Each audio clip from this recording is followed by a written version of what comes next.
Bienvenue. Good afternoon. Yes, Ms. Shanahan. Started. Yes, so good to be back here with everyone here this week for an in-person meeting.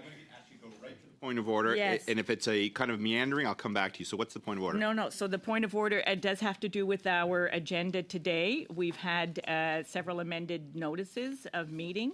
So I'd like to understand, given the discussions that we had last week, why is it that KPMG is not appearing here today? I was going to explain that. I'll come to that in a few minutes then. So, bienvenue. So, welcome to meeting 113 of the House of Commons Standing Committee on the Public Accounts. Application. A reminder that all comments should be addressed to the chair. Conformément à l'article 108.3G du règlement, le comité reprend l'examen du rapport 1. So we will continue our In the sudden agenda change. So to be efficient, I was trying to schedule in as many witnesses as possible. And then over the last day, I had some committee members requesting more time that would bring us beyond the 5:30. And then I had members as well highlighting the motion that was passed by this committee that required a 2-hour meeting. I did feel it was getting a bit crowded. So in light of the motion that was passed calling for a full 2 hours with KPMG. Chair. Yeah. Okay. Why don't I finish my right. explanation, and then I'll hear your point of order. Decided to move it off, and as well schedule a subcommittee meeting to discuss both that motion and future business. So that was the decision. Ms. Shannon, do you have a point of order? Point of order, yes. You referenced a motion that was passed calling for 2 hours. I do not recall that happening. Yes, but we did not vote on it. Yes, we did. We passed unanimously. It was passed unanimously, Ms. Shanahan. To have KPMG here for 2 hours. Okay. Yes. All right. Without further ado, let me welcome our witnesses. From Amazon Web Services, Inc., Nicole Foster, Director, Global Artificial Intelligence in Canada Public Policy, and Nick Marcoux, Head of Professional Services, Canada Public Sector. Welcome. Thank you for agreeing to appear today. From BDO Canada, Mike Abbott, Managing Partner, Markets and Industry. Thank you for being here. And from Microsoft Canada, Inc., John Weigelt, Chief Technology Officer. Thank you for being here. Look, just a quick kind of, I'll flag this at the front because it was, you might have experience appearing before a Parliament committee. If not, if you have, great. If not, that's no problem. Members will have time to ask each of you questions. In the course of those questions, they might ask for additional information. Committees do have broad powers to summon information. We don't usually go from 0 to 60 that quick. We hope witnesses will agree to provide information. Obviously, if information is sensitive or commercially confidential, we do understand that, and we'll work with you. So as questions come up, if you feel you're able to assist us, just if you could acknowledge that. If there's some give and take, we can look at that down the road. And we generally hope witnesses will get back to us within 2 or 3 weeks, at which point the analysts will reach out. We'll also keep track of what might be asked of you, so you don't need to scribble it down here. Blues will be made available to records here. So just it's meant to be helpful to the committee. So don't be caught off guard by it. Don't as a first step, you're not expected to reveal all. Having said that, we do hope that witnesses will lean towards full accountability and transparency as much as possible. As you can see, both this committee and all of Parliament is seized by this study on Arrive Canada. It originated from a motion passed in Parliament. So, without further ado, if you have any questions, just ask me. Feel free to ask me. I do want to be sure that everyone is treated here fairly. So without further ado, I understand there are some opening statements up for 5 minutes.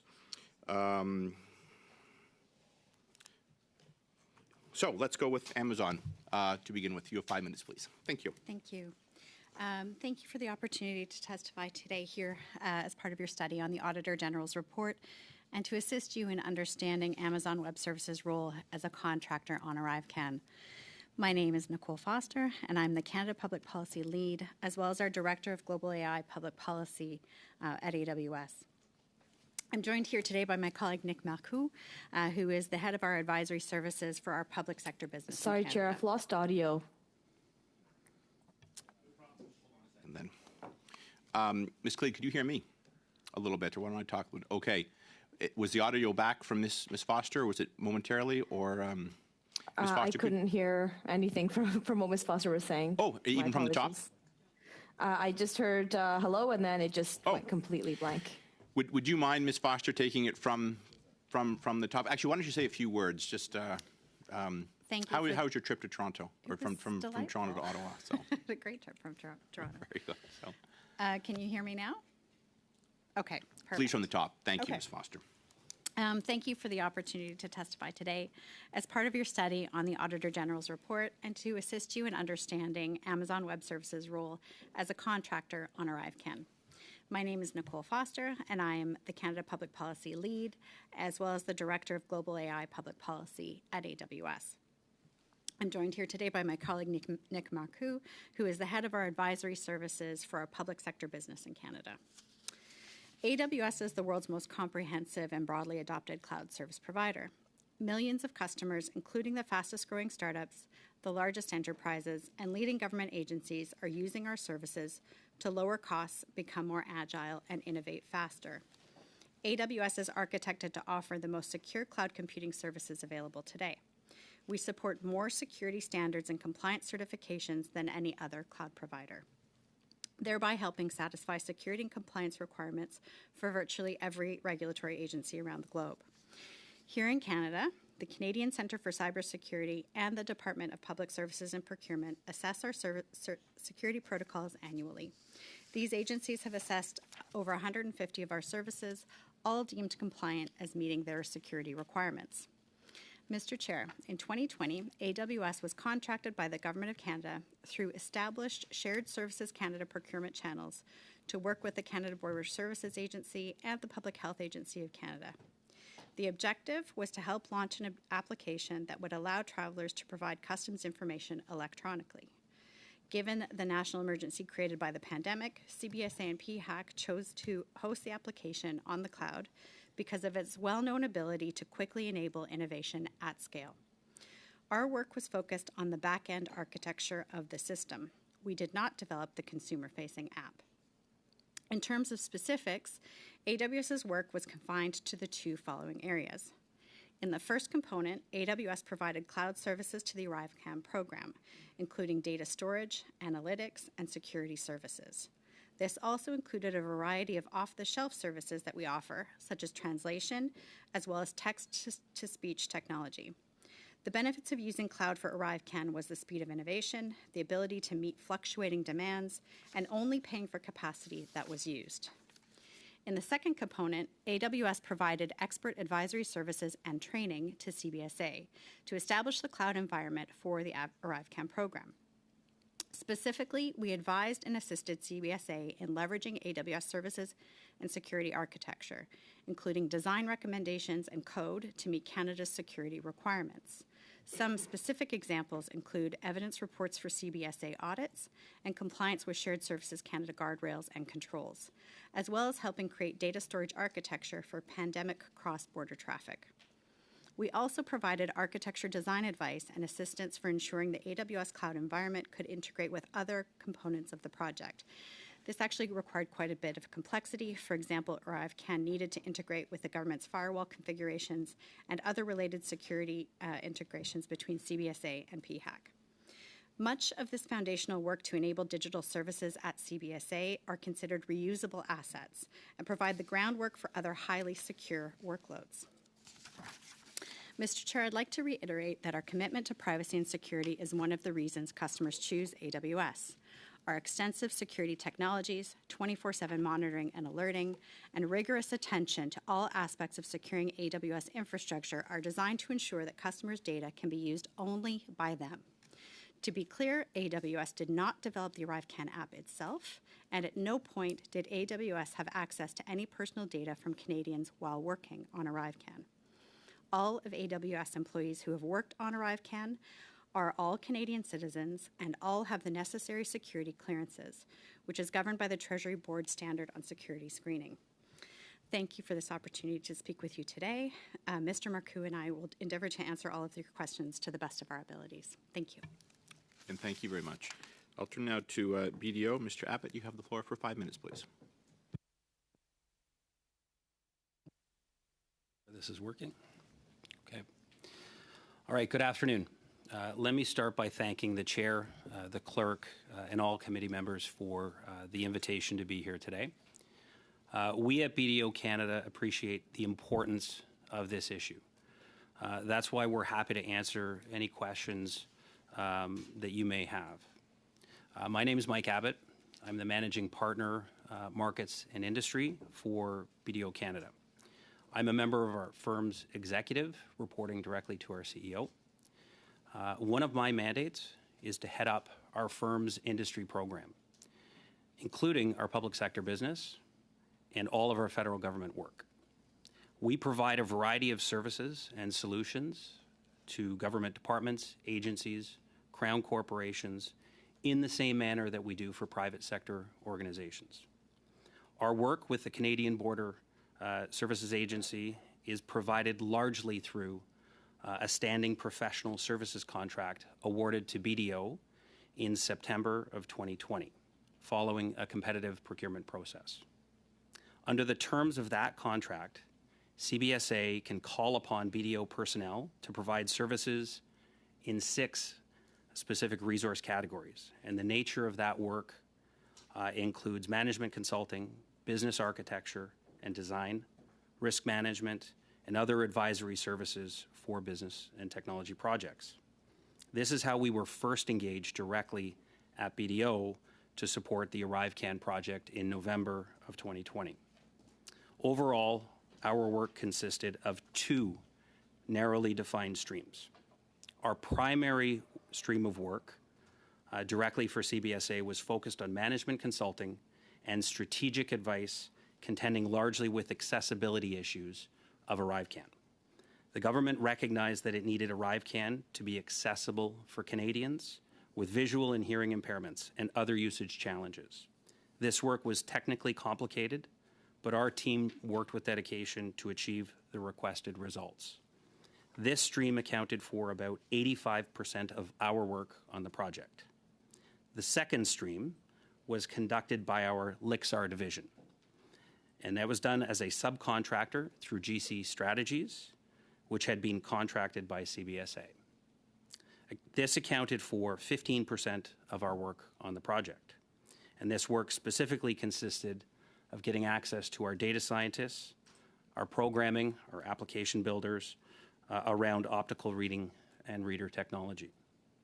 In total, BDO's work represented a little less than 5% of the total overall attributed to the ArriveCAN project by the Auditor General.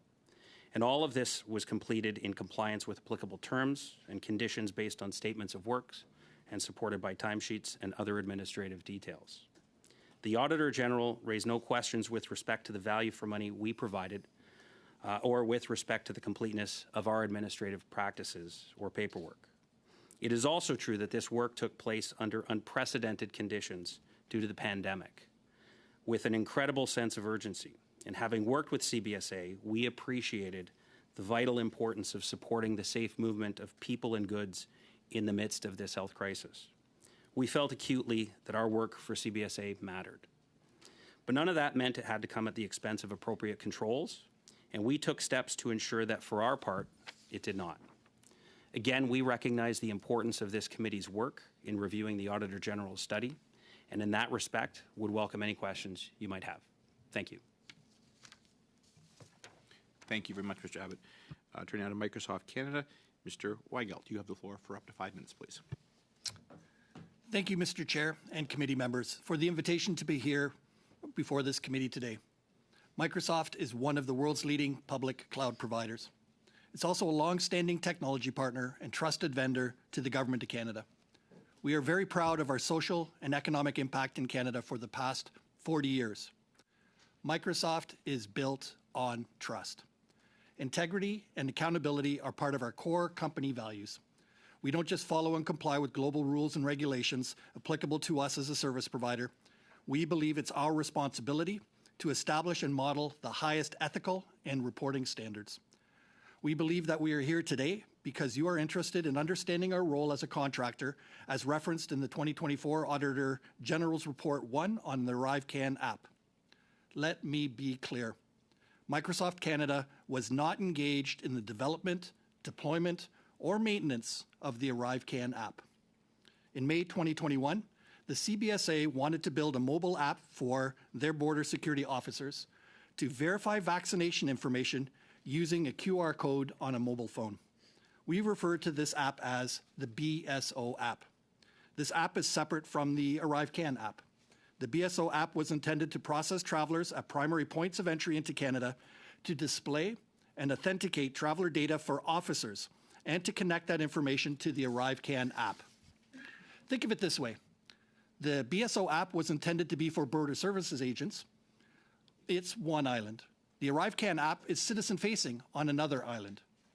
Microsoft was contracted to help CBSA build that bridge between the two islands, or apps in this case.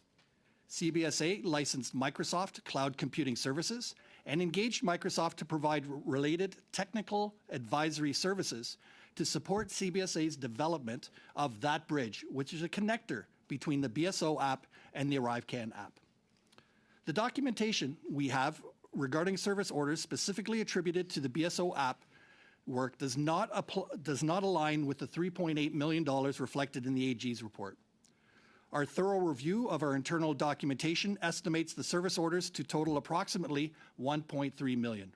This amount is more in line with the figures reflected in the Office of the Procurement Ombudsman report, or otherwise known as OPO report, rather than the $3.8 million identified in the Auditor General's report. Microsoft has not had access to the documents reviewed by the Auditor General to understand how this overall figure was calculated. CBSA procured the cloud computing and related cloud advisory services directly from Microsoft using Government of Canada's GC Cloud Framework Agreement. No part of this work was subcontracted. Allow me to explain this process. Microsoft provides limited cloud computing and cloud advisory services to the Government of Canada under a Government of Canada Cloud Framework Agreement. We are one of 8 providers who qualified through a competitive procurement process to enter into one of these agreements. Shared Services Canada is the contracting and technical authority for the Cloud Framework Agreement. Government departments and agencies can then select from a catalog of approved cloud computing services and related advisory services that are available for purchase pursuant to a cloud provider's Cloud Framework Agreement. To execute the purchase, the department submits a service order that specifies the quantity and scope of services chosen from the catalog to Shared Services for approval. Once approved, the order is sent to the service provider. The service providers fulfill that order according to the terms and conditions of the GC Cloud Framework Agreement. Microsoft followed this established process with respect to cloud computing and related advisory services that were acquired by CBSA for the BSO app. Regarding the Government of Canada's procurement processes more generally, we do feel there's an opportunity to better align with market offerings and to evolve alongside technological advancements to deliver on-demand digital services to Canadians. Industry, including Microsoft, has been working in collaboration with the Government of Canada officials in Public Services and Procurement Canada, the Treasury Board Secretariat, and Shared Services Canada to help modernize procurement practices, especially where it pertains to procurement of cloud services and complex IT solutions. Shared Services Canada is currently working on maturing the GC Cloud Framework Agreement, and we are encouraged that is progressing. Modernizing procurement isn't just a choice. It's essential in achieving the government's digital ambitions securely, as well as being competitive and interoperable globally. Thank you, and I welcome your questions. Thank you all very much. I'll now begin the first round, which will consist of the 4 members asking questions, each for 6 minutes. Mr. Brock, you have the first slot for 6 minutes, please. Thank you, Chair, and thank you to the witnesses for your attendance today. It's much appreciated. The focus, thank you, merci. The focus on my first round of questioning will be on relationships, and in particular relationships with the government as it relates to BDO and Amazon Web Services. So the question first to Amazon Web representatives. In relation to the Arrive scam, as we call it on this side of the House, I understand that you billed almost $4.3 million to the PSPC. And I also understand that at no time were you the actual contractor, you were the subcontractor. Is that correct? No, we were not a subcontractor. We had a direct You had a direct contract with the Government of Canada? Correct. Okay. Was that with CBSA? It was through the Cloud Framework Agreement. Okay. Did you do any subcontracting with GC Strategies, also known as Government of Canada Strategies, or Dalian or Coridex? So we have no relationship with GC Strategies. We have a past relationship with Dalian. Okay, let's talk about Dalian. Bill Curry, a reporter for the Globe and Mail last Saturday, April the 6th, wrote a story. The heading was Beneath the Arrive Can, and contained within that article is a quote, and I'm going to read it out. Dalian's website gives the impression that it is an independent company. It describes itself as Aboriginally owned, veteran operated, and lists several global tech giants as vendors, including Microsoft, Amazon Web Services, and Dell Technologies. How many contracts did you have with Dalian? Between 2 and 3, I'm not sure exactly. And the value, please? The value of, if I can explain the relationship with Dalian. The original mandate that we worked on with Dalian was, we worked for Dalian specifically, and that was related to a migration project for the benefit of CBSA. I need to know all the specifics, ma'am. That goes back to Ma'am, I don't need to know all the specifics. 2 to 3. What is it, 2 or 3 contracts with Dalian? So I can provide clarity on this. There were 3 contracts. One of the contracts was a $0 amendment to the end date of the contract. Okay, so Dalian is the contractor, you're the subcontractor. The value of the 2 contracts were how much? We were not a subcontractor. Dalian? Dalian was our customer. We were not a subcontractor to Dalian. Well, Dalian was your customer, but Dalian is working with the Government of Canada. To be clear, Dalian was our customer. We did understand that the work was for the benefit of CBSA, but it was not a subcontract. Okay, well, we're not going to get into semantics. The ultimate benefactor of your work was the Government of Canada, specifically the CBSA. So let's get to the answer now to my question.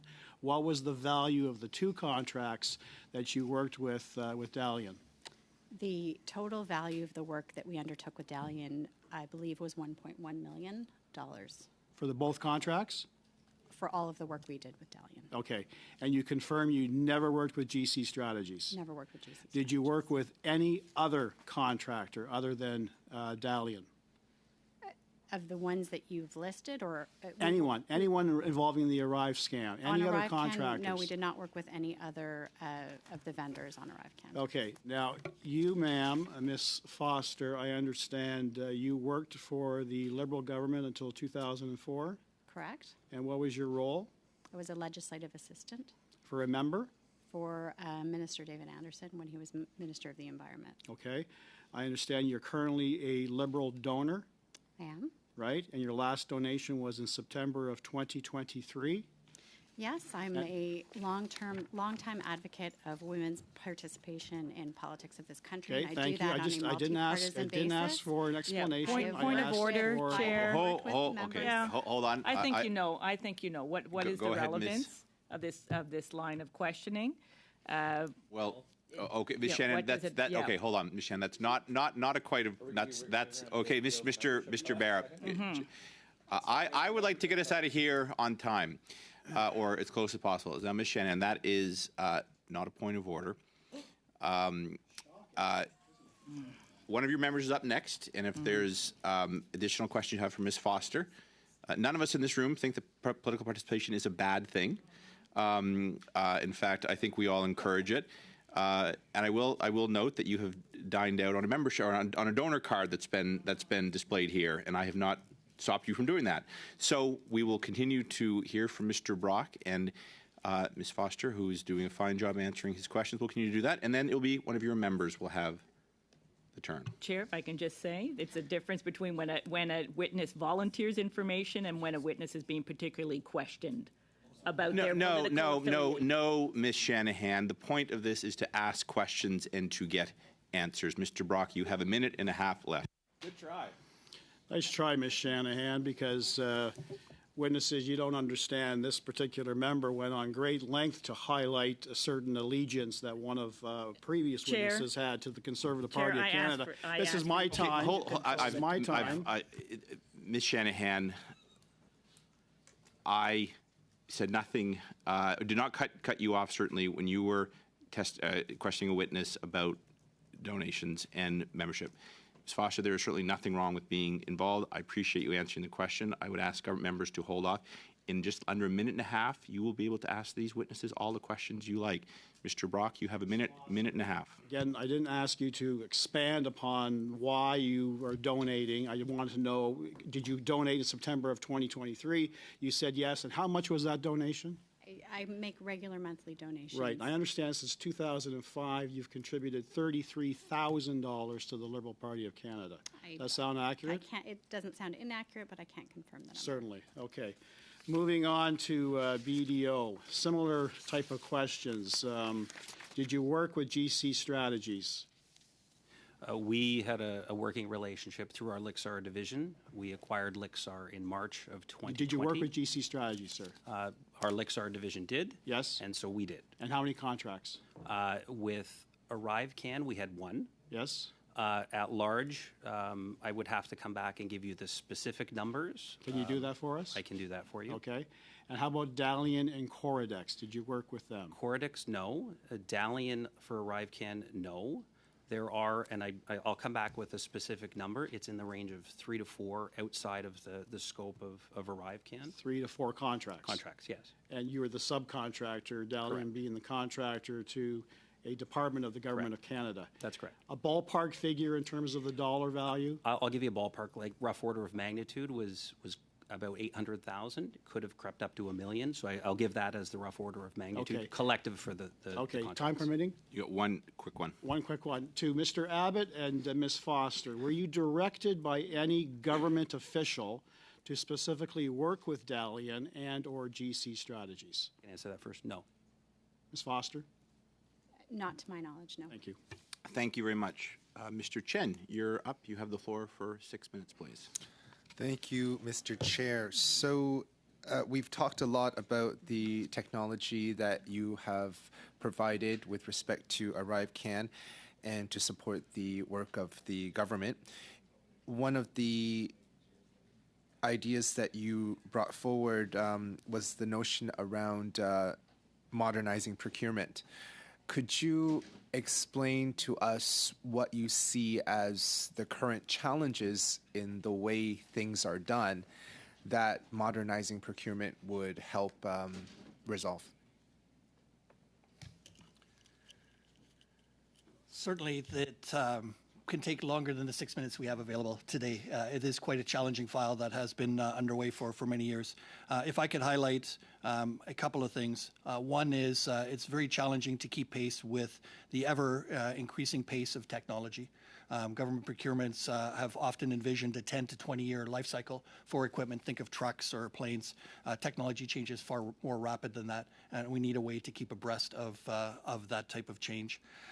We also need to make sure that the way that technologies are specified is reminiscent of today's technologies and not yesterday's technologies. And so we find that some of the terms and conditions and the way that the requirements are defined are really looking at where people have had computers on their desktops instead of in the cloud or computers available on demand. So those are two top areas that I think are worth exploring.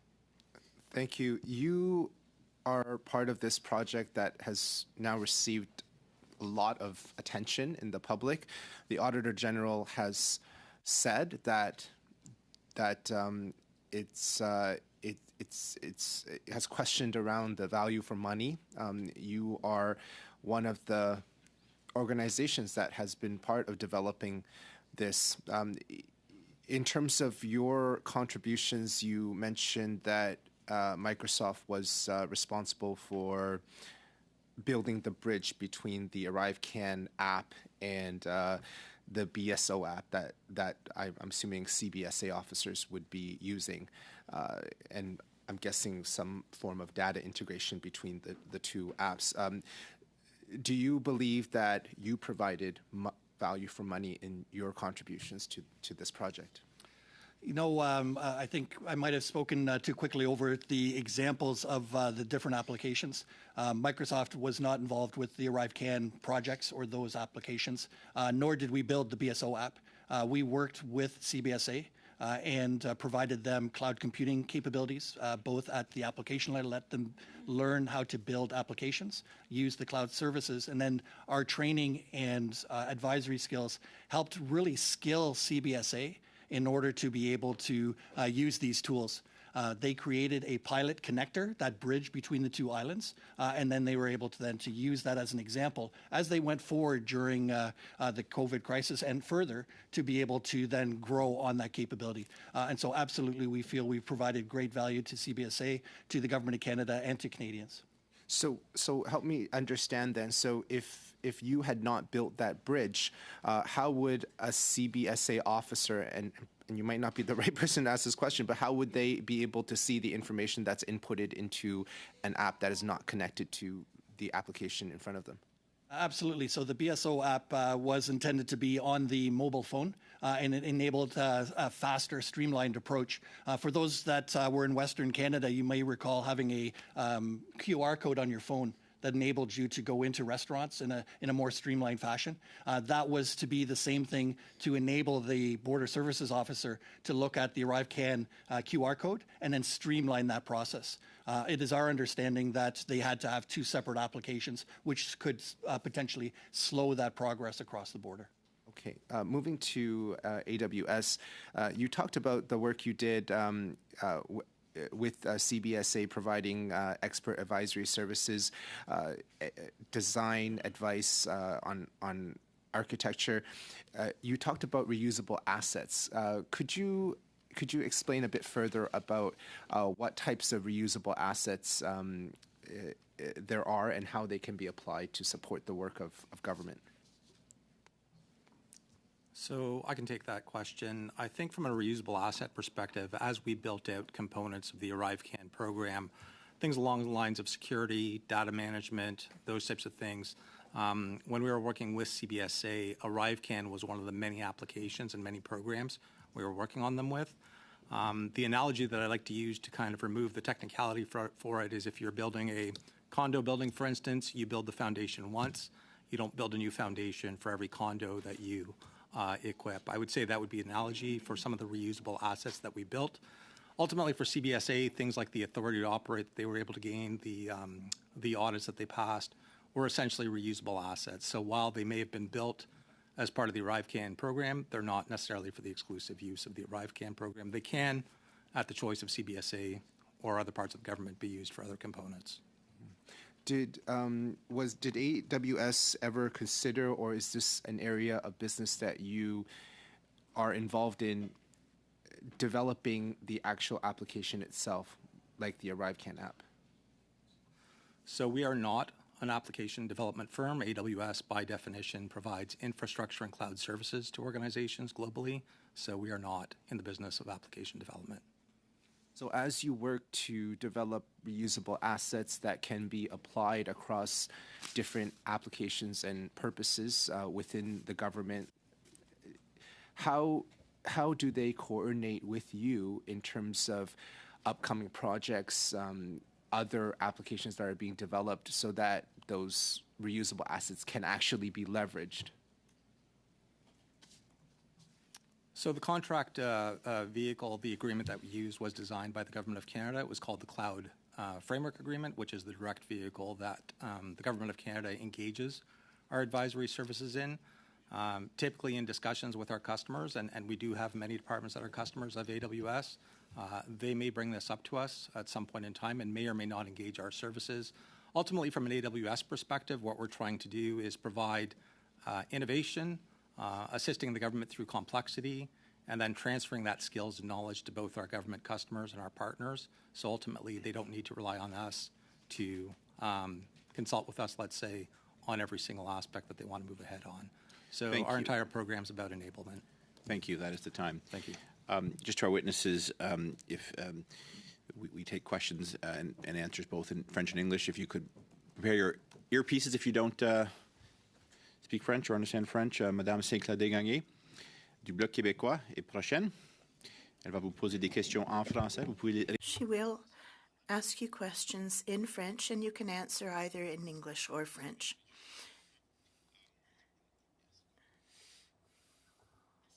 Thank you very much, Chair. I love your introduction. I'm flattered. Thank you so much to all of you for being here. What you're doing here today is to help us understand what really did unfold and the different levels of bad practices we have in government. Help us understand those. One of the big questions we have here, members of the committee, and also taxpayers in Canada, is how does this process of being a subcontractor work? A very small business, for example, with Alien, Cordon, others, we've heard mentioned. Mr. Abbott, my first question is for you. You mentioned in your opening statement that you did have several contracts, but only one was a subcontract for GC Strategies. Is that correct? That's correct. Donc, vous aviez... So you had contracts for CBSA directly, and then GC Strategies were asked you to subcontract. Why not just have you deal directly with CBSA? Why work for GC Strategies just for a commission? Yeah, so the contract that we had with CBSA Direct to BDO was a contracting vehicle for business services, and we were qualified in 6 specific categories. The categories for what our Lixar team did around data scientists and application, part of the application development for the optical reader technology didn't qualify on the contract that we were qualified on with BDO Canada. And so by extension, GC Strategies reached out to us. They had, they understood that we had that capability and then requested whether we would be interested to supply those. Si vous aviez la capacité pour... If you had the ability, why not become pre-qualified with government? Given the size of BDO, if you have that capacity, wouldn't you normally be pre-qualified by government? At the time when that work happened, we acquired Lixar in March of 2020. Lixar did not have the prerequisite qualifications as an organization to meet the overall corporate qualifications at the time. Today we would.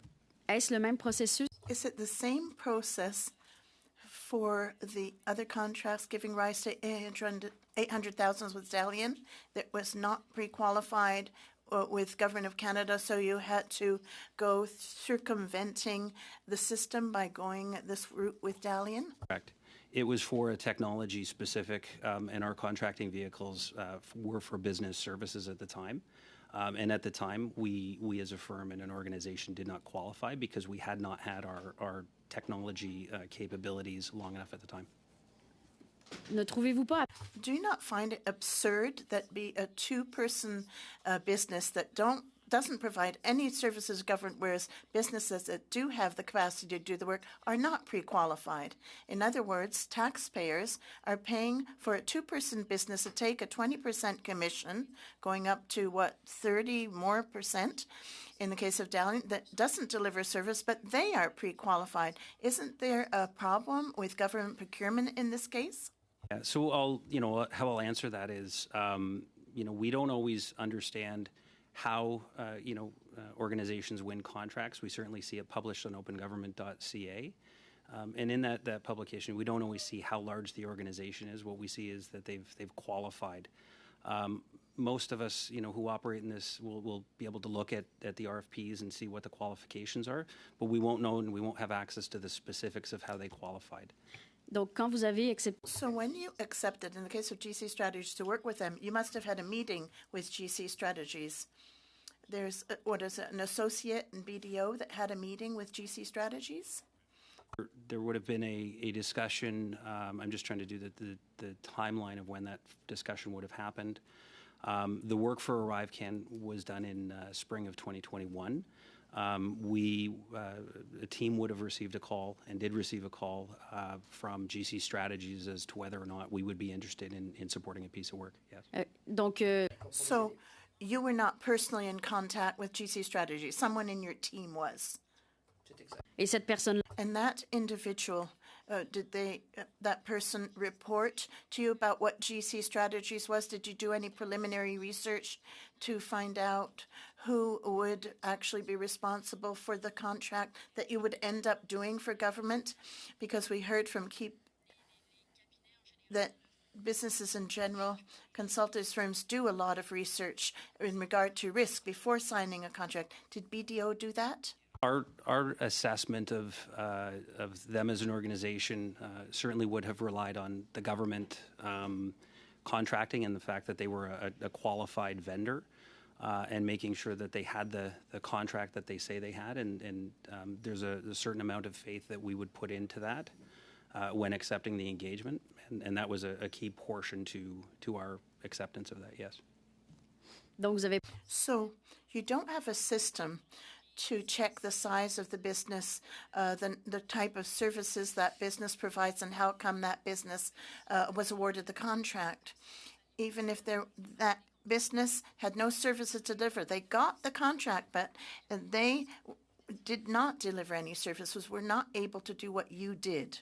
Our systems certainly would look at the size of the organization. In this case, from a risk perspective, the key question would have been, do they hold a valid contract? Are they a valid supplier to the Government of Canada? And in this case, they were. Et voilà, merci beaucoup. Thank you very much. Usually you have the floor for 6 minutes, please. Thank you very much, Mr. Chair. I want to thank the witnesses for being present with us today on what is a terrible instance, I think, of a combination of issues. One being the issues of oversight, accountability, particularly by CBSA. And I note that some of you have read the report. I encourage all of you, hopefully, you've read the report. It suggests that there was lack of information and documentation provided to the Auditor General, but just within CBSA itself, there was an inability for them to second the documents for the Auditor General to review.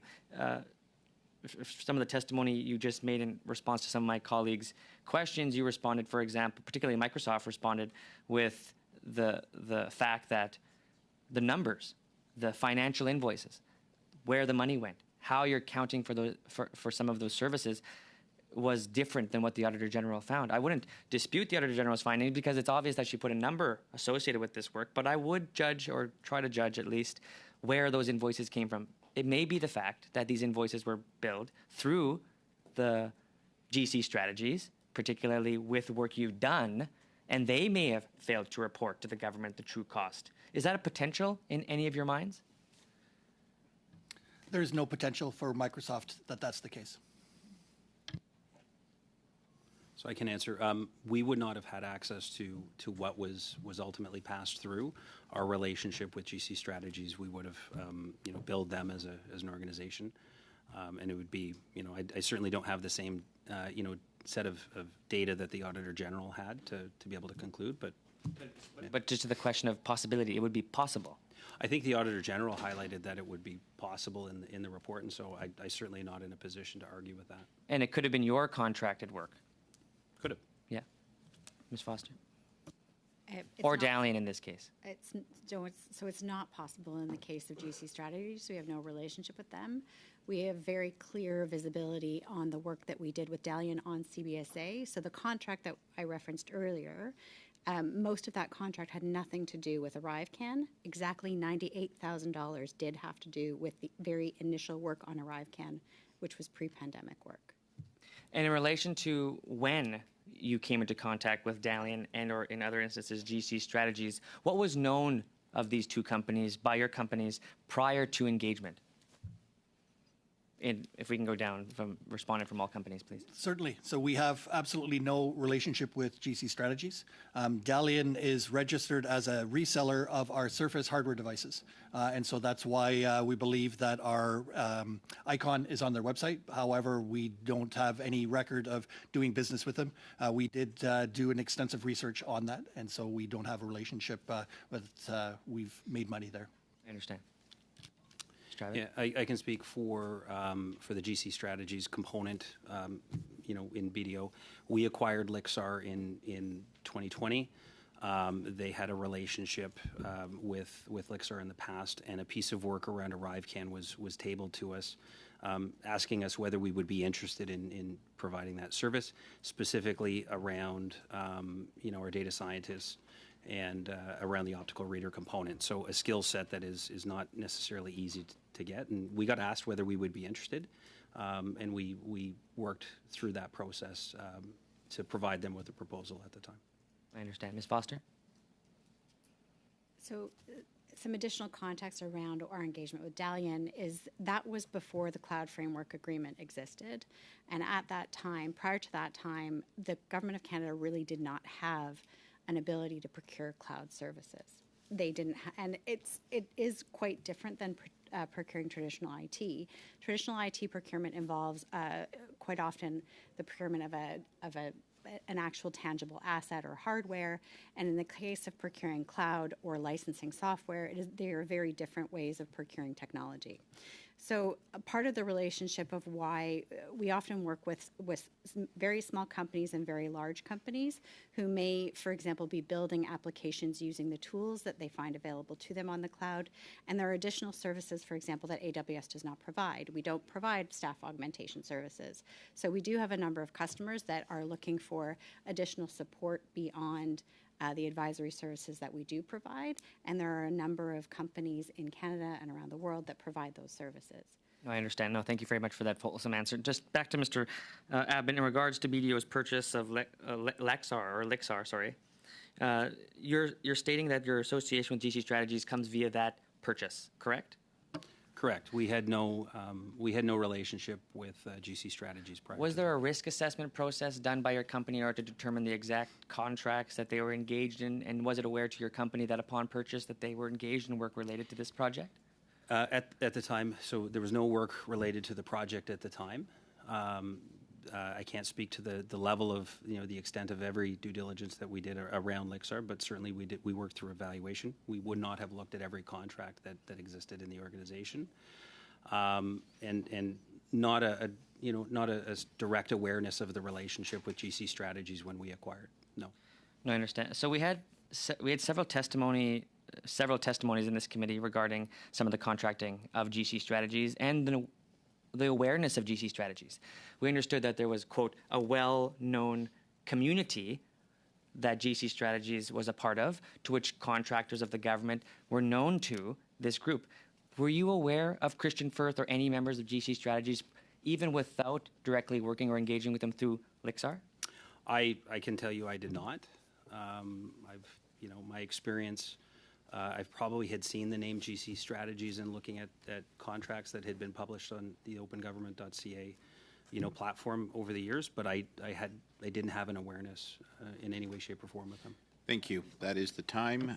Beginning our second round, Mr. Nader, you have the floor for 5 minutes, please. Thank you, Mr. Chair, and through you, thank you to our witnesses.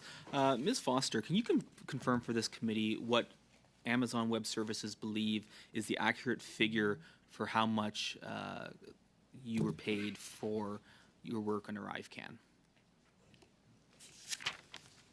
So it is admittedly a little bit difficult to confirm in terms of the cloud computing utility amount. It is easier for us to confirm the amount that we were contracted for advisory services. So that amount was $4.6 million in terms of the advisory services provided. So you can't give us a number of the cloud services? I can. The estimate that the Auditor General is in the range of being correct. The reason it is difficult for us to determine exactly is that the app continues to run today on the cloud. in addition to 40 other workloads that CBSA runs on AWS.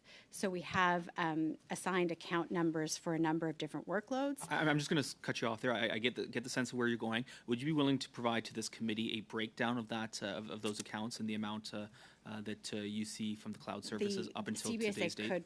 could provide that detail. So we do. They have a number of accounts that we don't know what the workload is assigned to.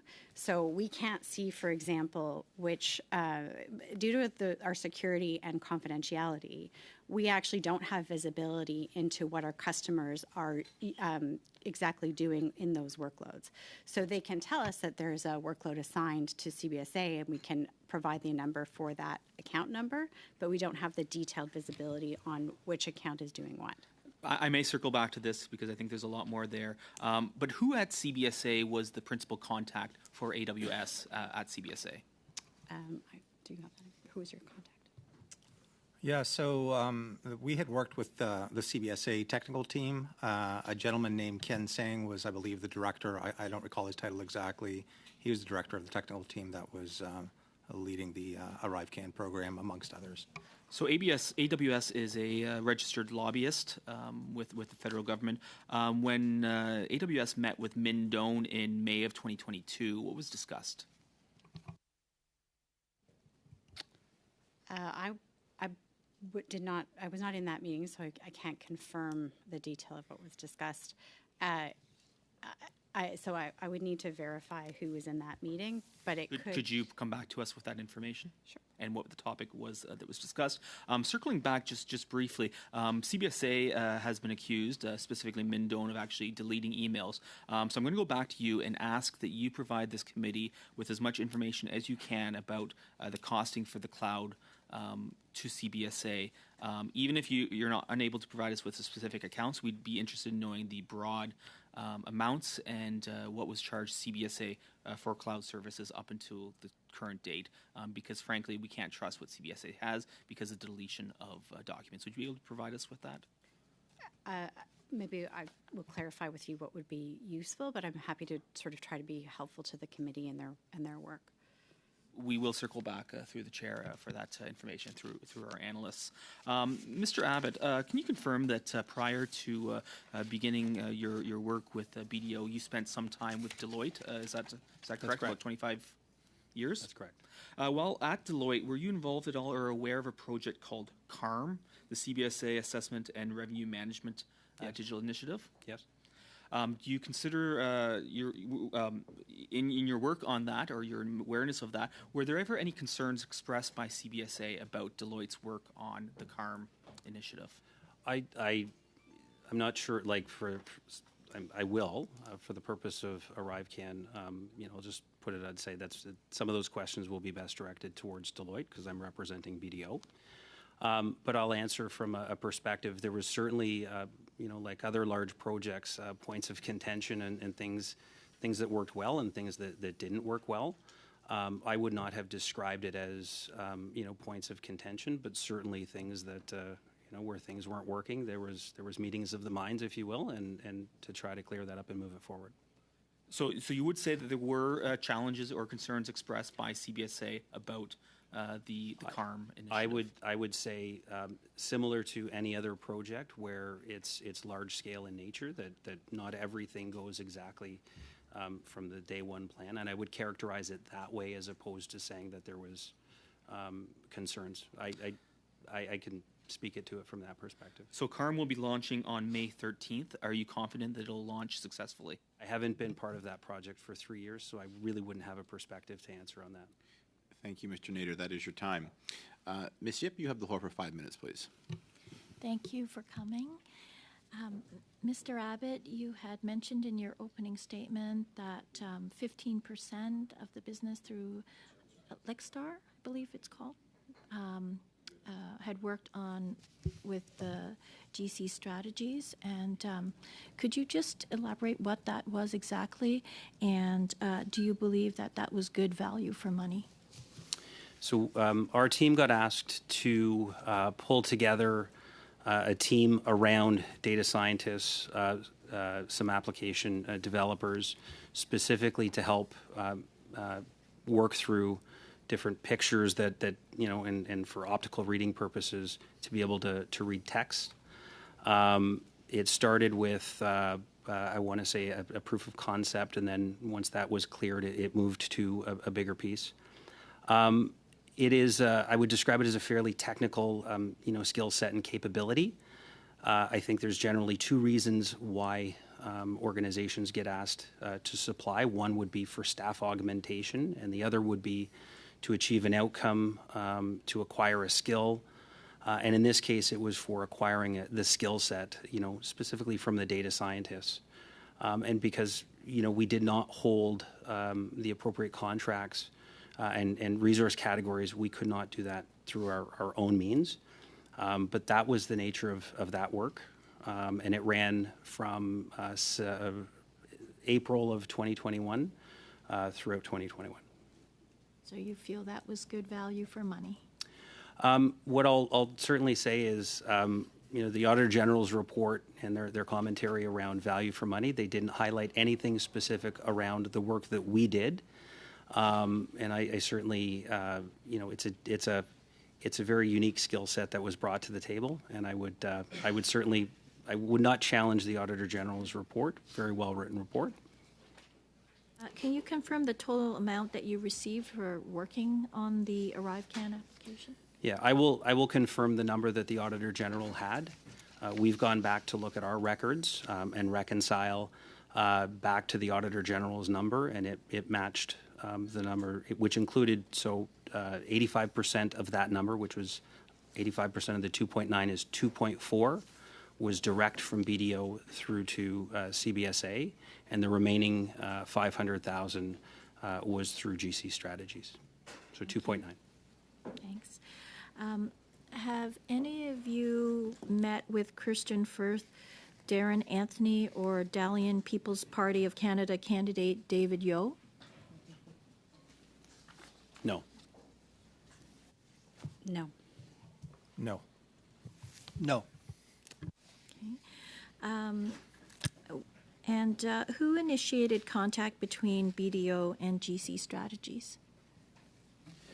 The contact would have come through our existing relationship that was through Lixar, and it would have been GC Strategies through to our Lixar team, and then from there. Do you work on any other projects with GC Strategies? We have, yes. And have you worked with Coredex, Dalian, or Coredel companies in the past? Dalian, yes. Yeah. We have. But the other two organizations you mentioned, no. Were you, was BDO involved in conversations around developing the non-competitive contract between GC Strategies and CBSA? So to my knowledge, the answer is no. I wasn't there, but certainly to my knowledge, the answer is no. We were not. Did you ever bypass GC Strategies and work directly with the federal government? Because we had two streams of work, one which was directly with CBSA, I have to answer the yes, because we had a direct contract, but I wouldn't characterize it as bypassing. Certainly for where we were contracted to deliver work through GC Strategies, we delivered that work through GC Strategies, not directly to CBSA, but would have worked through that relationship. As it pertained to our other work, we would have worked directly through CBSA because that's where our contracting relationship existed between BDO and CBSA. Were any of you in contract with Cameron McDonald or Antonio Utano? I was not. I was not. So I can say no to Mr. Utano. In a previous life, I had met Mr. McDonald in boardrooms and in meetings, but not personally. No. That is your time, Ms. Yip. You want to get out your earpieces again. Suivant, c'est... Next, we have Ms. Sinclair Desgagnés for 2 minutes, 30 seconds. Thank you very much, Chair. A quick question once again. Mr. Abbott, to follow up on the earlier discussion,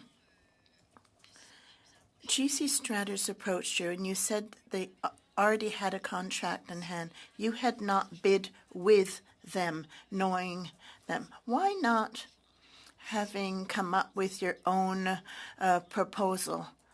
How come they already had the contract in hand and then they contact you? That means they were awarded a contract without any resources to deliver. Or what resources, to your knowledge, did they have to be able to get awarded the contract? Yeah, so I certainly would not have a line of sight for what GC Strategies would have submitted in their overall contract to win the work. So it would, I don't know the answer to that. We have the contract between the FC and GC Strategies, and there's a long list of resources that you need to be awarded the contract. Many more resources than what GC Strategies has. So my question is, how come BDO or nobody at BDO would have seen the contract that existed between CBSA and GC Strategies? And then how come GC Strategies delegated the work to you, knowing that you hadn't even yourself come up with a proposal to GC Strategy? It was just a question of contact. Key resources were up in the air. The experience of the resources don't really count for much anymore. Yeah, I certainly understand the nature of the type of organization GC Strategies is, and I mentioned there's generally two reasons why organizations are going to go out or get contracts. One is through staff augmentation, and the other is through acquiring a skill set and a specific skill set. Certainly, my understanding of the contract that would exist is this was for a staff augmentation. One at the time that BDO at the time would not have qualified for. And part of the reason why we were interested in an organization like Lixar is because they had some of the deep application resources and data scientists. At the time that contract came out, it would not have fit within our radar because we didn't have the capabilities. We were a few months into our acquisition with Lixar. Étiez-vous au courant? Were you aware, potentially, that GC Strategies, you qualified about staff augmentation. Normally, you're supposed to identify the staff that's going to work on the contract in order to win the contract. In this case, they won the contract without identifying the staff that was going to work on it. How is it possible that Government of Canada would award contracts without having, at a prior stage, identifying which staff would work on it? Because you were approached after the signature of that contract. So resources had not been identified when the contract was awarded to GC Strategies. Yeah, so having never worked in the staff augmentation business myself, that's not something that, in my current role and my previous role, not something that we did. I do have an understanding for how those in general happen. The specifics of what GC Strategies, submitted, I haven't seen what that contract is. I would certainly venture the view that they come into agreements with independent contractors.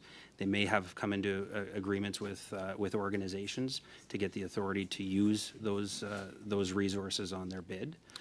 But I haven't seen that contract, so I can't speak specifically to what they would have submitted because I just wouldn't have access to that. Et voilà, merci beaucoup. And that's it. Thank you very much.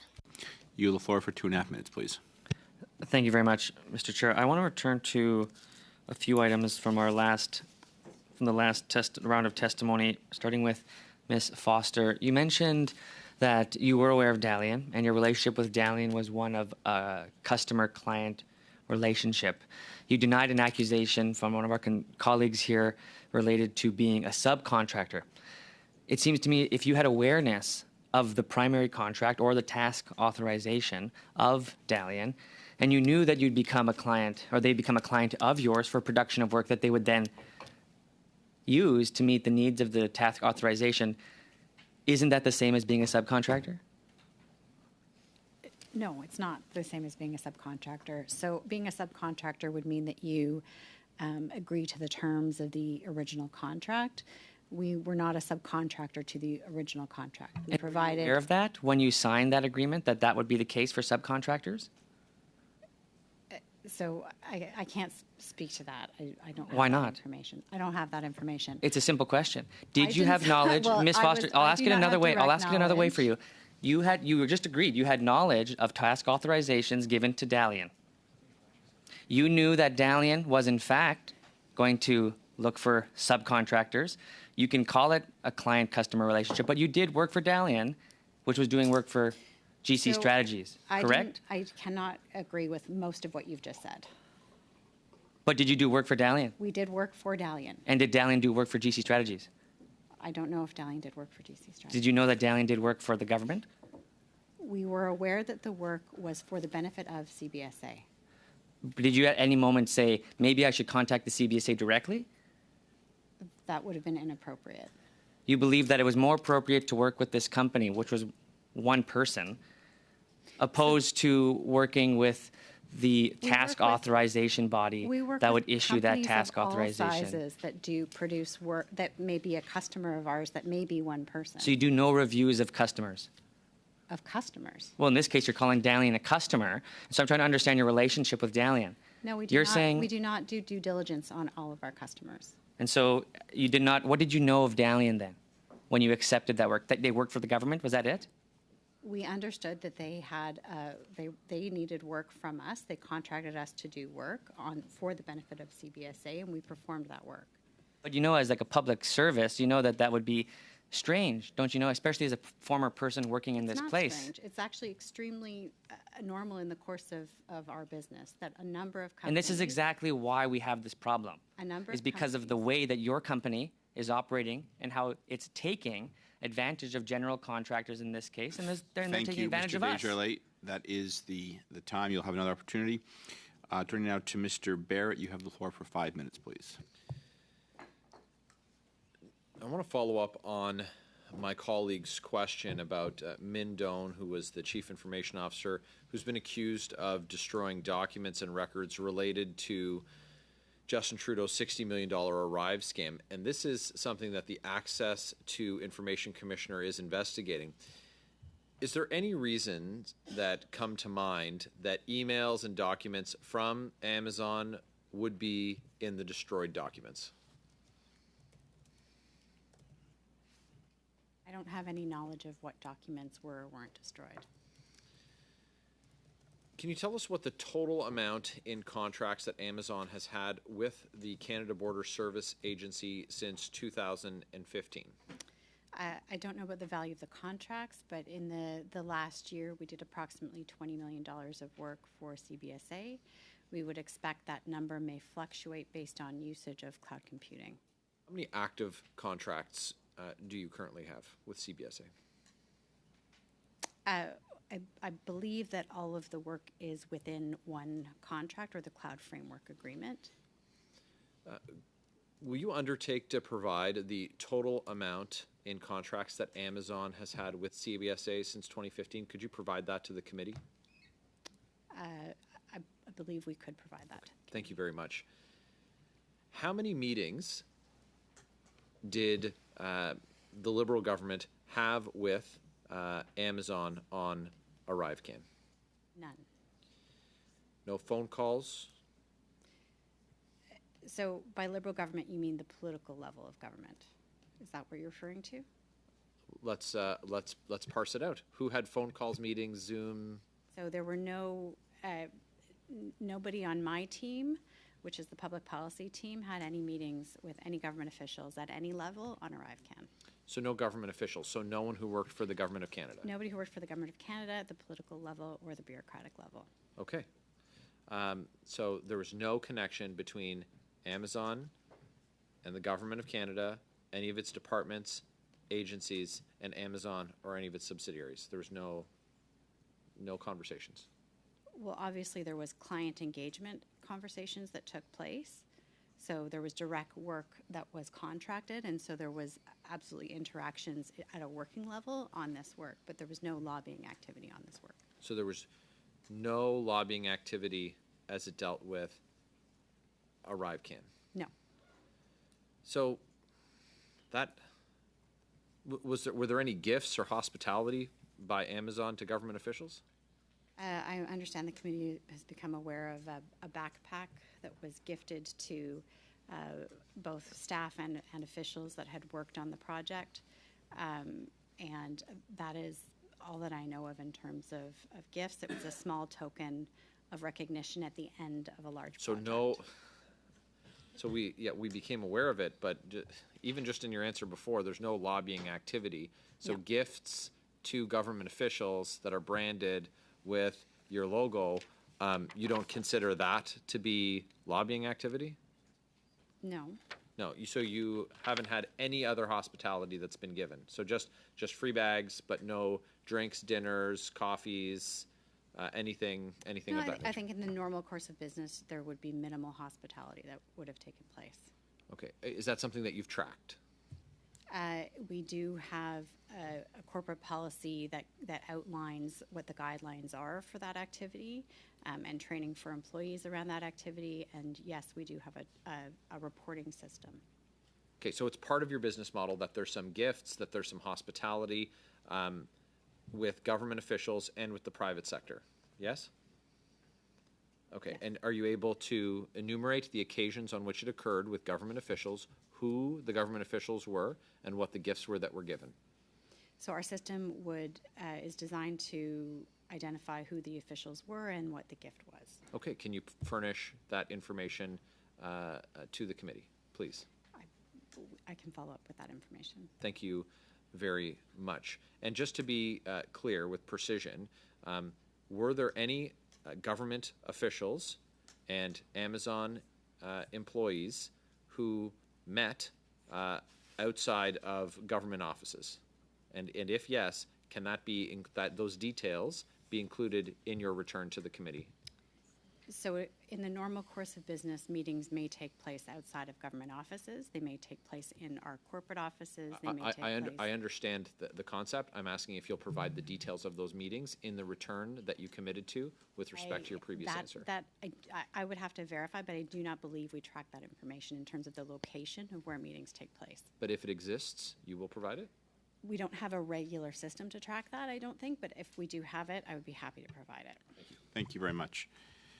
Up next, suivant, c'est Ms. Bradford. Thank you, Mr. You have Chair. the floor for 5 minutes, please. Thank you. Thank you, Mr. Chair, and thank you so much to the witnesses for coming today.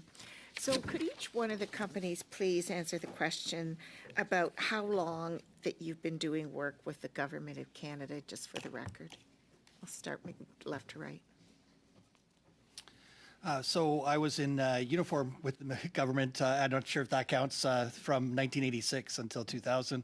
Worked in Treasury Board till 2003, and I've been working helping government since then for 20 years here at Microsoft. Microsoft has 20 years. Okay, or you have with them. Yeah. Yes. We have Mr. worked Ahmed. for about 10 years Okay. working with the Government of Canada. Mm-hmm. Ms. Foster? Prior to the framework agreement in 2020, it would have been very, very minimal work. We launched our infrastructure in Canada in 2012, but it took some time for there to be procurement avenues available in Canada. Okay, I just wanted to give you a chance to complete an answer. I think you got cut off before. Could you please expand on, the difference between subcontracting and being a customer directly?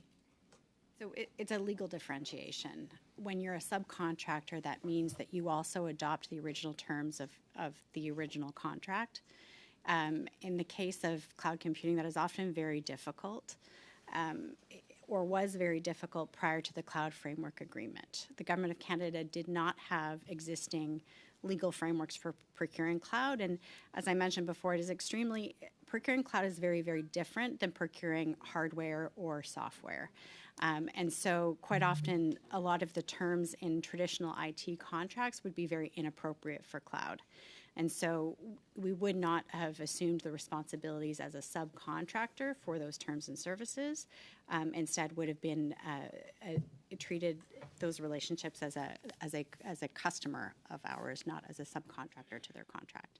Okay, and I understood from what you said before that the work with the ArriveCAN app still continues, and they're still being billed for the cloud relationship continues, and so is that like a monthly subscription, or is it based on the time or the usage? Yeah, it's based on consumption or usage. So it's actually an ideal application for cloud in the sense that as your usage increases, for example, with increased travelers around holiday times and you reach peak, the system can accommodate those peak usages. And when you don't use those peak usages, you'll only be billed for the use that you require at that time. And is there a minimal charge that? No, it's purely usage. Okay. Purely usage. Now, was Amazon involved in creating the terms of your contract when you originally? So the Cloud Framework Agreement is the same agreement that all the cloud service providers have signed, the basics of the agreement, but there was a lot of education that had to happen with the Government of Canada to understand how to procure cloud in the lead up to that signing of that agreement. Okay. Now, the CBSA indicated that contractors were selected because they help produce a faster result, and that's been referred to before to speed things up and build the app faster. Do you agree that Amazon helped to speed up the process, and if so, how?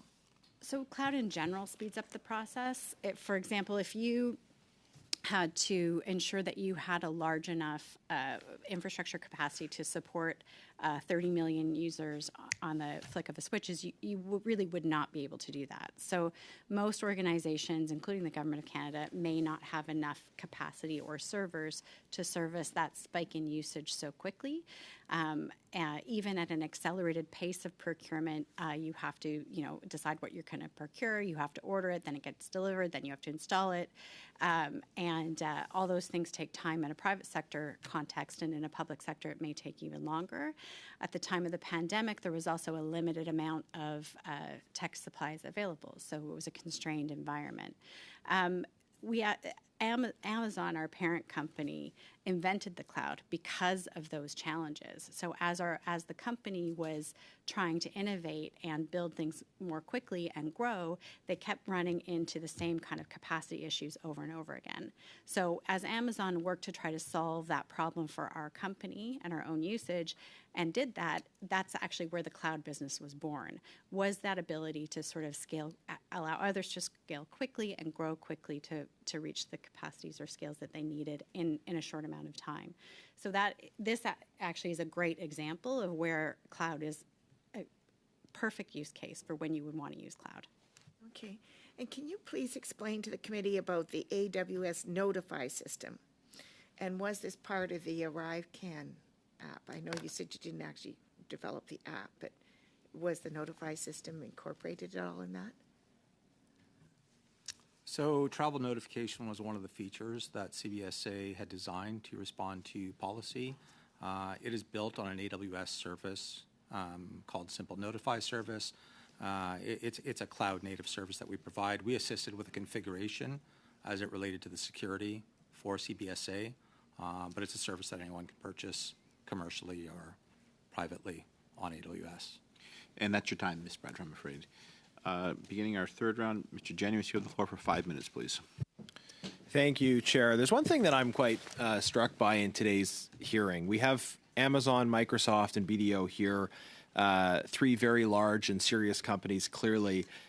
It's clear that you're taking this hearing seriously and that you've done a lot of detailed preparation. That's not an endorsement of everything you've said necessarily, but you're clearly taking this seriously. And there is a stark contrast between your testimony and the testimony of GC Strategies and Dalian that we've heard before Parliament.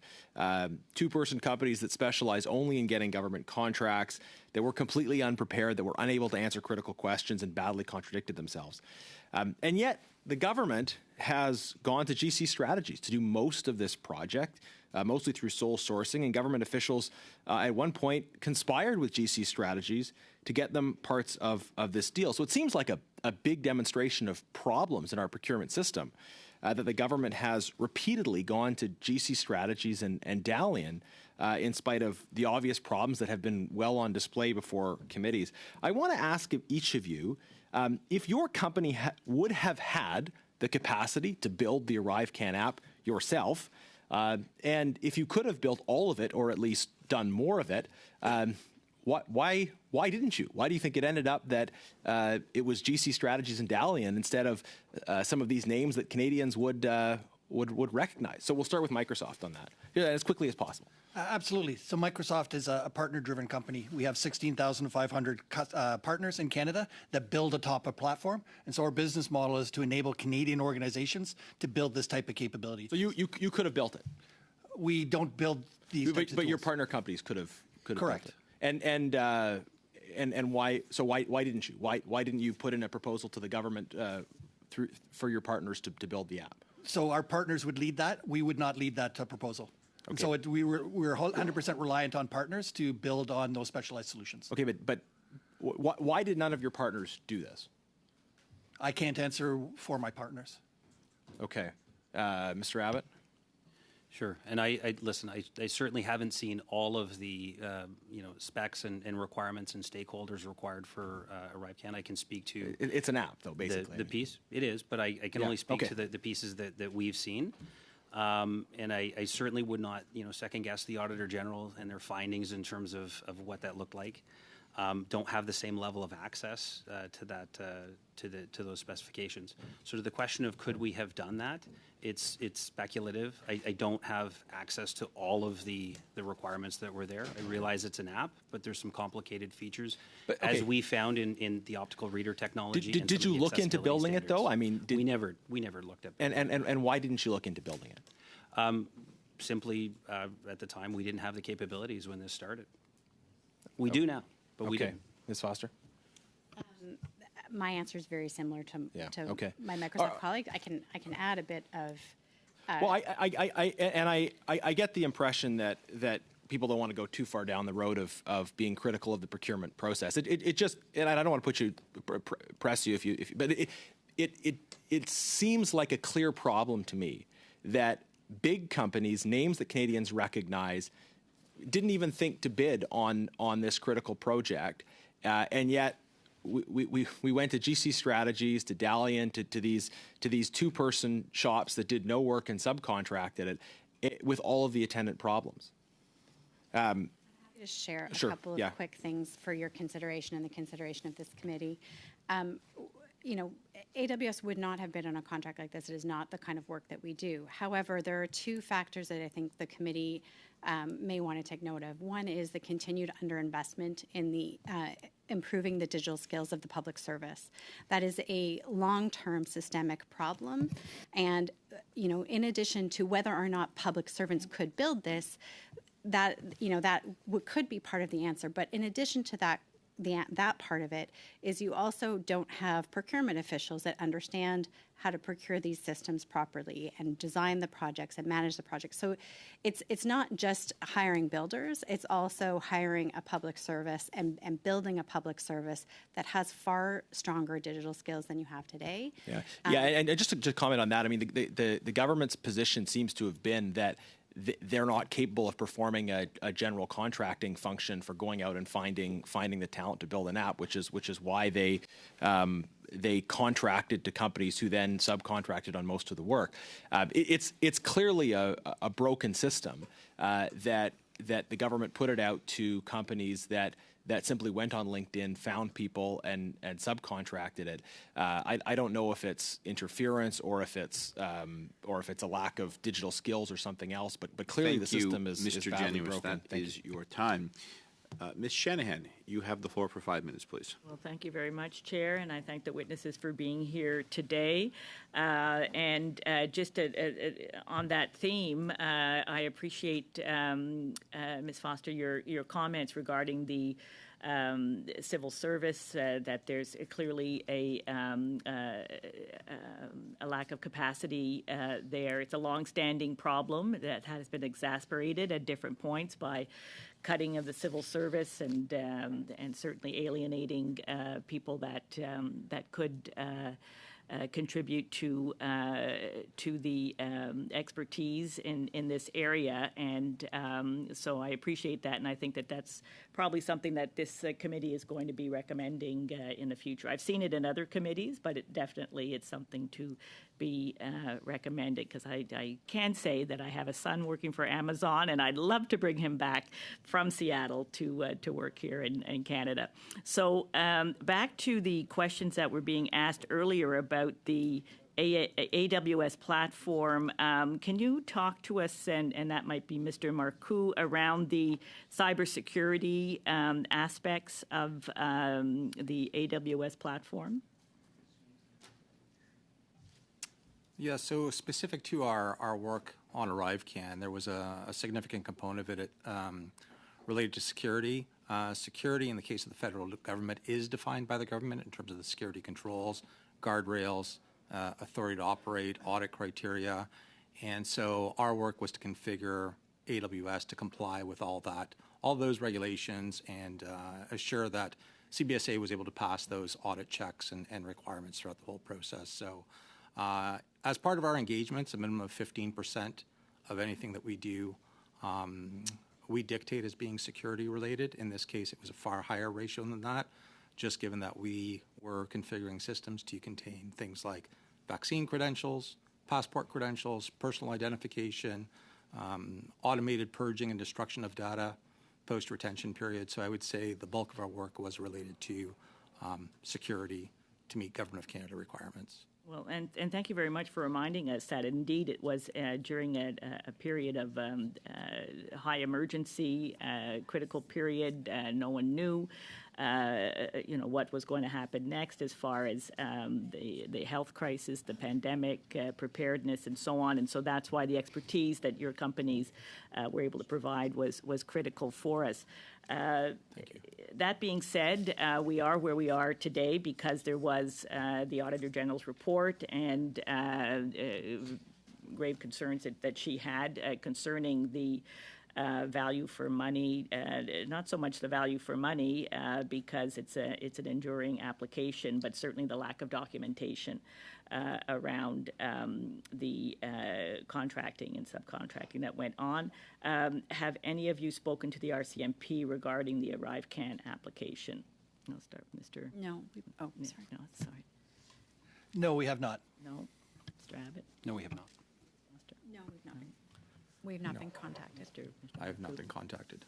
Excellent. And have any of you spoken to anyone else looking at the issue, like the Auditor General?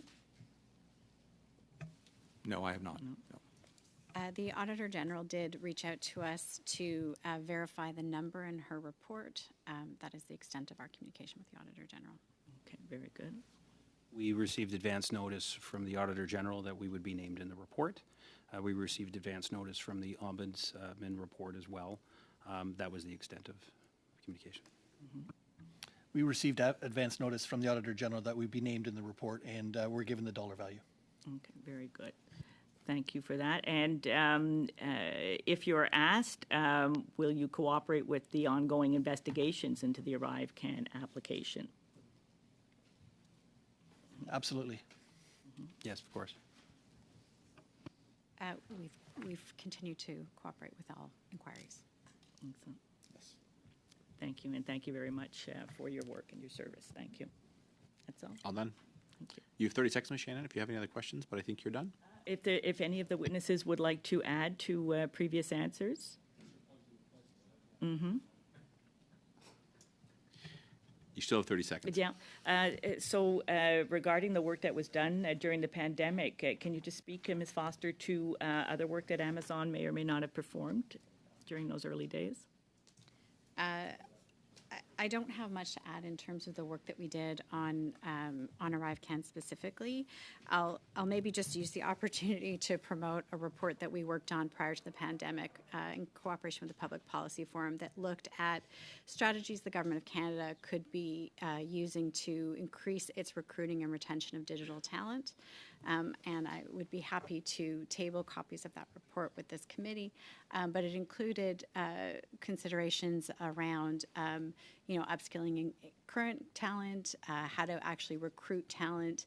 It's a highly competitive environment, and there's certainly structural challenges that the Government of Canada has in terms of potentially language requirements, but how jobs are actually classified within the public service. So there's some very tangible things that the Government of Canada could do sooner rather than later to start to kind of address the talent gap that we see in terms of digital skills in the public service.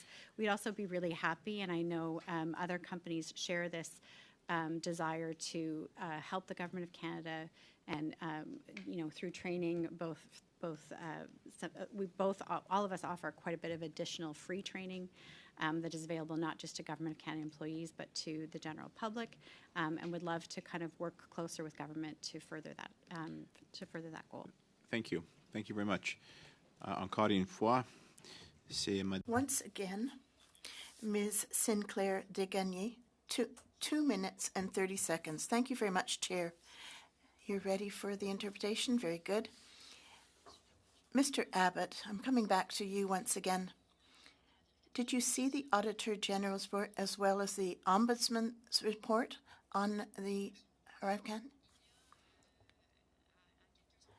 In certain places, there's detail about certain resources billing the government for amounts for years of experience that went back 10 to 15 years when they didn't actually have that number of years of experience. Were you aware of that? I'm aware of that from. I'll just suspend the meeting, or hold on for a second. I'll suspend until the member gets his phone under control. So very good. I've stopped the clock, but j'ai arrêté l'horloge, mais encore une fois, Mr. Abbott, you have the floor. I am aware from within the report, having read it, yes. Dans le rapport, in the contract, GC Strategies contract with the government, we have a resort, Mr. Ms. McDonald at Luxor, billed the highest amount for an individual of $1,500 per hour, where it's at the time of the signing of the contracts was only 6 years experience. Normally it should have been 10. What do you have to say about that, Mr. Abbott? Yeah, I haven't seen that. I haven't seen that specifically, so I can't comment to it. I mean, I haven't seen it, but I. ma question est très. My question is very specific. Did BDO invoice that highest rate, or was it GC Strategies that billed it and then pocketed the difference? I would have to go back to look to see the specifics of it. Could you please check? Because this is exactly an instance of bad practices where taxpayers are paying a lot more than they should pay. It's just an example. If you peruse the contracts, you'll come across a number of resources who billed more than what they should have billed the government with regard to their years of experience. And I would have the same questions. I mean, we could peruse the contracts in detail, but to your knowledge, Ms. Foster, could it happen? And might it happen when Dalian, got the contract, you did the work, even if it wasn't subcontract? Could that happen to Amazon Web Services? No. Jamais. Donc, si on retourne dans les contrats, on ne trouvera pas de. Peruse the contracts, we would never find that, to your knowledge. And Mr. Veget? Contracts that would be contracted directly with us, and we have controls in place to and make sure that people have the correct qualifications. D'accord, parfait. Donc, je reviens. Thank you very much. So I want to come back to you, Mr. Abbott.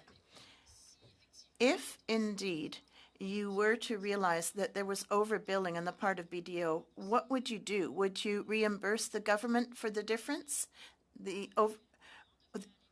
Or should the government ask GC Strategies for the reimbursement? Yeah, so I will comment on the broader question that was just asked as well. So we will follow the contracts. We always follow the contracts in bill in accordance with the level of resource. I really can't speak if GC Strategies has done that. I would have no line of sight. As the prime contractor, they would typically be the organization that you would have certainly an issue with. Go ahead, please. Yeah, but for sure, we'll have a look at what that earlier request was. But I just have to say, from our perspective, we follow, as BDO Canada, we follow our processes in terms of billings and statements of work and the contract. Et voilà, merci beaucoup. Thank you very much. Desjardins for 2.5 minutes, please. Thank you very much, Mr. Chair. I do want to just summarize the seriousness of today's meeting and how serious it is that Canadians get to grapple with and understanding how procurement works in Canada. And one of the most shocking admissions today, I think, was by Ms. Foster and Amazon Web Services in relation to the knowledge of the fact that you could not be held legally liable or responsible for a contract or a task authorization held by Dalian if you are, in fact, a customer of that company. This is the first instance of this in our committee happening, and I think this is of utmost importance to our analysts and for our study and report to investigate, in addition to subcontractors, any customers of Dalian and GC strategies for the production of work related to ArriveCan. It's a serious issue that I believe requires serious accountability, considering that Amazon Web Services of the top 3 financial records, according to the Auditor General, at $7.9 million. This is something that I think the government should be aware of and seized with, that it's of utmost importance that they understand that accountability mechanisms, by and large, set to protect the public service and value for money, are not being met. Should a company act like that of Amazon's and look at Dalian, do no assessment of that company, which was admitted in this testimony, in addition to having no oversight of the companies they take on, with knowledge that Dalian, in fact, had a responsibility to CBSA, agreed then to continue to work as a customer, knowing that the potential for amendments to task authorizations and amendments to the cost effective to those task authorizations could change, ballooning the cost. The Auditor General makes very clear in this report that the cost and value for money for Canadians was not achieved, particularly by way of manipulation of the task authorization process. This is quite serious, and it's one that I think will require further investigation. And Mr. Chair, I think any information that can be supplied to this committee in relation to the testimony today on the contract between Dalian and that of Amazon Web Services would be of great importance to this committee in our study on behalf of Canadians and value for dollar. Would you be willing to submit that contract that you had between Dalian and your corporation for the purpose of our study and understanding how or what work you did on behalf of Dalian in its total? Would you be willing to submit the contract? The contract is available on our website. It is our terms and service. It is a click-through contract. It is the same service terms we use with all customers. No, I understand that. It is available. Do you understand how it's connected to the task authorizations? So the terms and services of using cloud services does not change, regardless of the customer using those services. But what about the task authorizations? Should they change?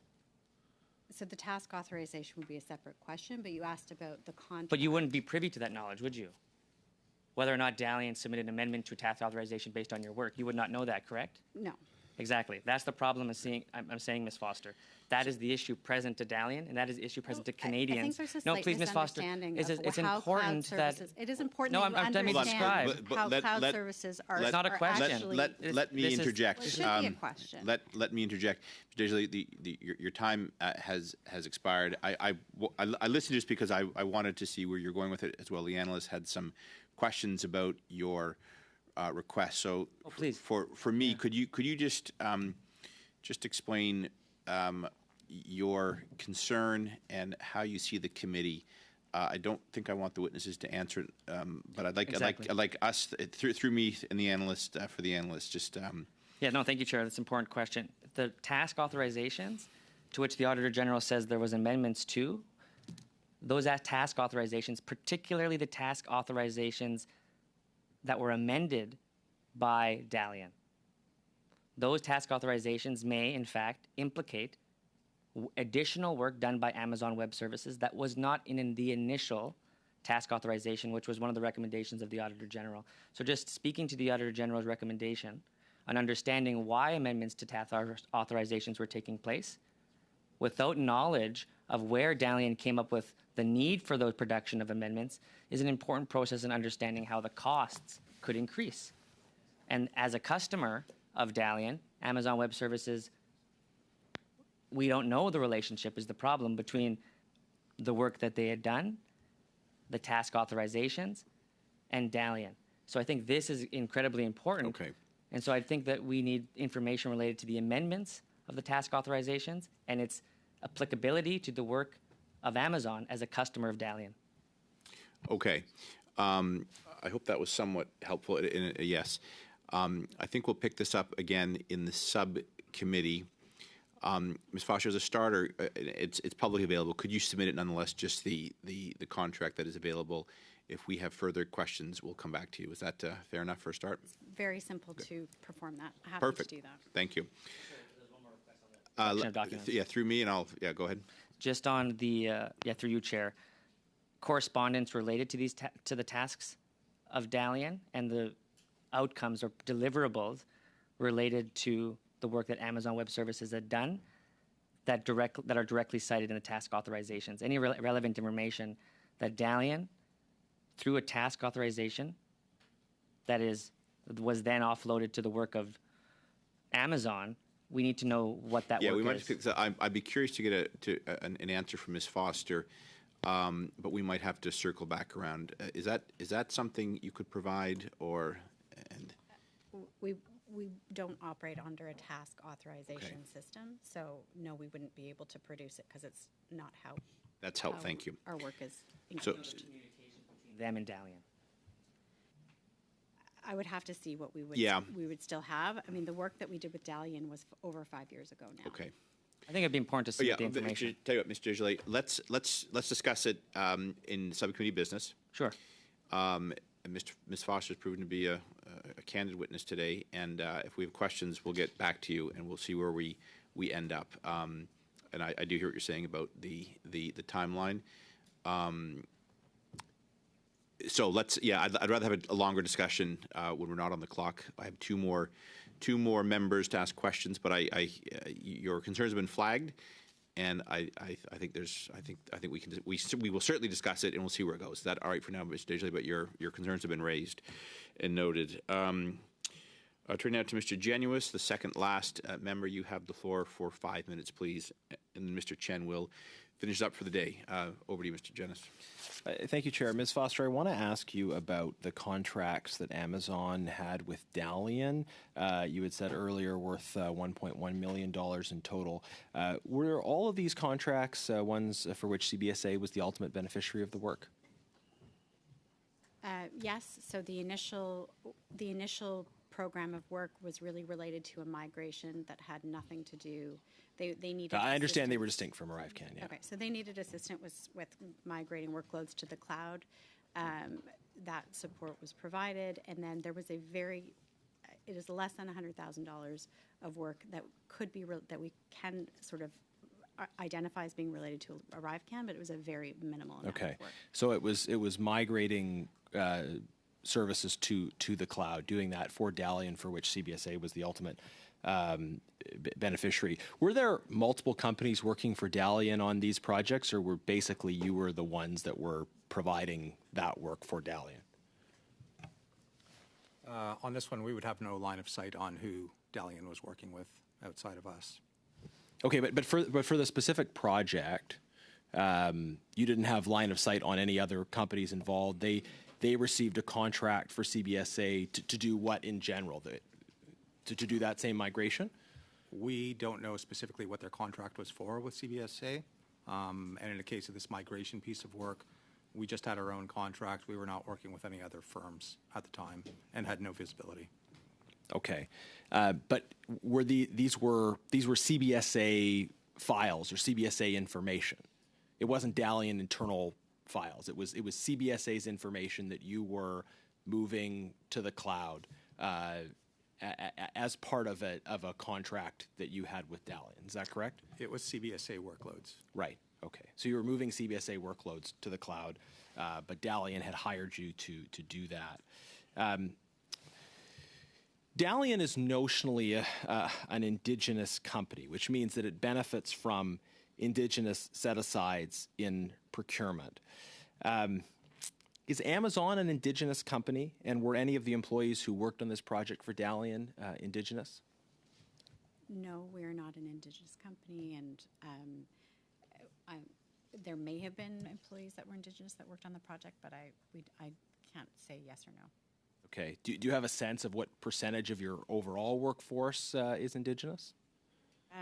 We do in Canada, but I don't recall that number off the top of my head. Okay, ballpark, is it the same as the proportion in the overall population, a little higher, a little lower? That would be a good ballpark, but I'm honestly not sure. Okay. What I'm trying to understand about the procurement system here is that Dalian identifies as an Indigenous company. It benefits from Indigenous set-asides in getting procurement. In the case of these projects with CBSA, they may have, in the process of getting this contract, benefited from that set-aside. They then subcontracted to you. But pardon me, they didn't subcontract to you. As you said, they hired you to do the work. And you are not an Indigenous company.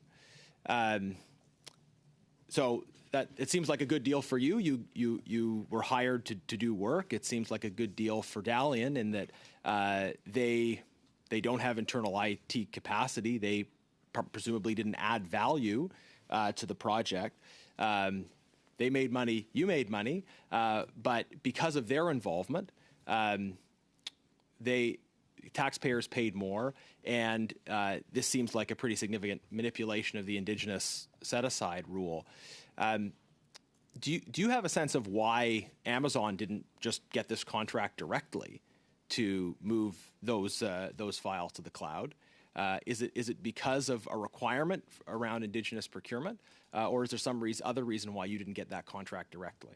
So we don't have visibility on what the overall scope of work was that Dalian was hired to do by the Government of Canada. So there could have been a much broader scope of work that included other potential elements that were delivered as part of their contract with the Government of Canada. So there's a lot of information we don't have to confirm some of your suspicions. In terms of why the Government of Canada did not procure with us directly, at the time the government did not have the ability to procure cloud services. They did not have... Sorry, what does that mean, they don't have the ability to procure cloud services? They didn't have a procurement vehicle to buy cloud. So essentially they didn't have the bureaucratic structures in place. Correct. Okay. But that seems like a bizarre and arbitrary barrier. You're the ones that can do the work. They need you to do the work. But for some bureaucratic and technical reason, they decided they had to go through Dalian when they could have just called you and hired you.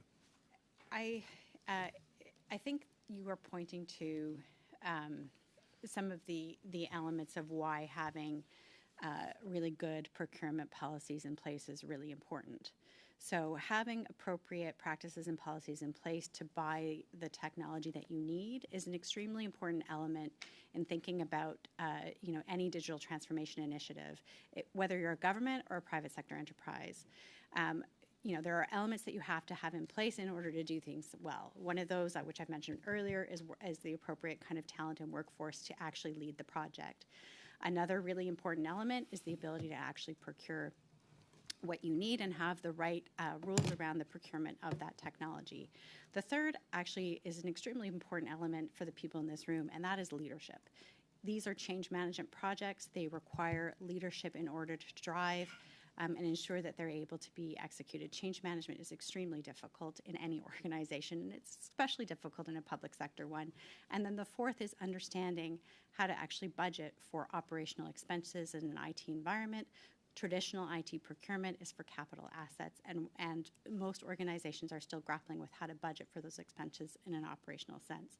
So there's a number of elements of what the Government of Canada and all organizations are grappling with in order to have those elements of how to do digital transformation appropriately. So Actually, not having policies Ms. Foster, I'm going to stop you there, but I am sure our next member will probably ask you to continue if they're of interest. I'm just way over the time for Mr. Genuis's line, but that was interesting. Mr. Chen, you have the floor. Of course, you're welcome to pick it up with any questions or allow Ms. Foster to clear your answer. I will, of course, let you decide that. You have 5 minutes, sir. Well, thank you very much, Mr. Chair, and I will ask Ms. Foster to finish, but I will premise that by just saying that I appreciate the presence of all the witnesses here today. You have shed light on the relationships or lack thereof you have with Dalian, with GC Strategies, and you have been dragged into this conversation around ArriveCAN. It's, to me, the most intriguing part of what you have discussed is what I see as the larger project, as Ms. Foster is alluding to, of digital adoption and transformation within government.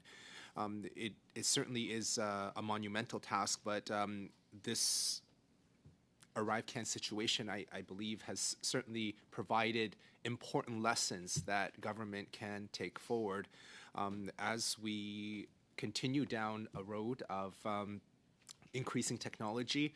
Ms. Foster, your job title includes artificial intelligence. That certainly is high on the radar.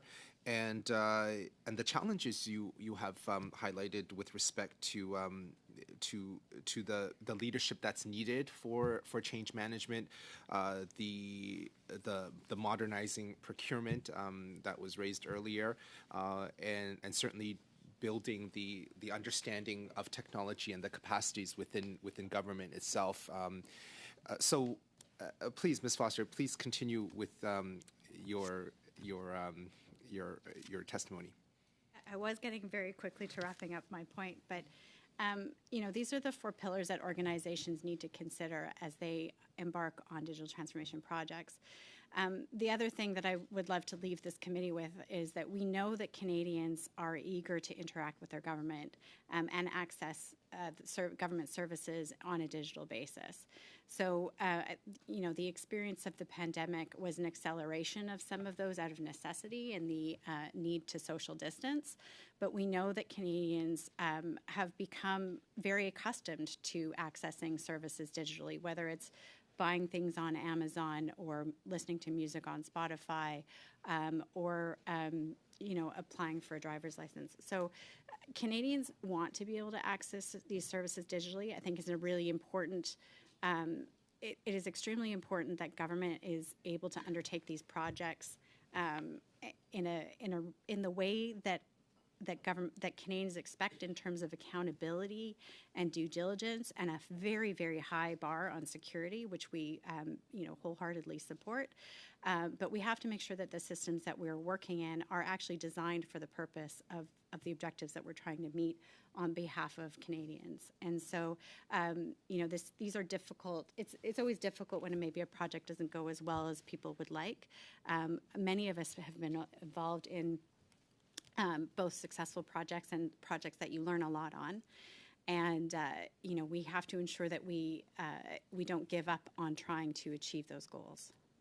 I appreciate your focus as companies that provide cloud services and the advisory services that go along with it. You have worked, I am sure, on many different projects that involve third-party application development integrated with your cloud services. How common is it that you see situations like ArriveCAN where costs have ballooned, where there seems to be a lot of chaos in transforming a paper-based process, and of course this was done in a very tight timeline under very unusual circumstances of the pandemic. What is your assessment of how bad it got with the ArriveCAN situation compared to what you normally see in very traditional organizations and their big step forward that they try to take? So there's a couple things I can share for consideration of the committee, and maybe Nick, I'll turn to you to talk a little bit about FinOps. But we have a whole kind of stream around cloud economics. So understanding how you build and then how you optimize that over time is a process for most organizations.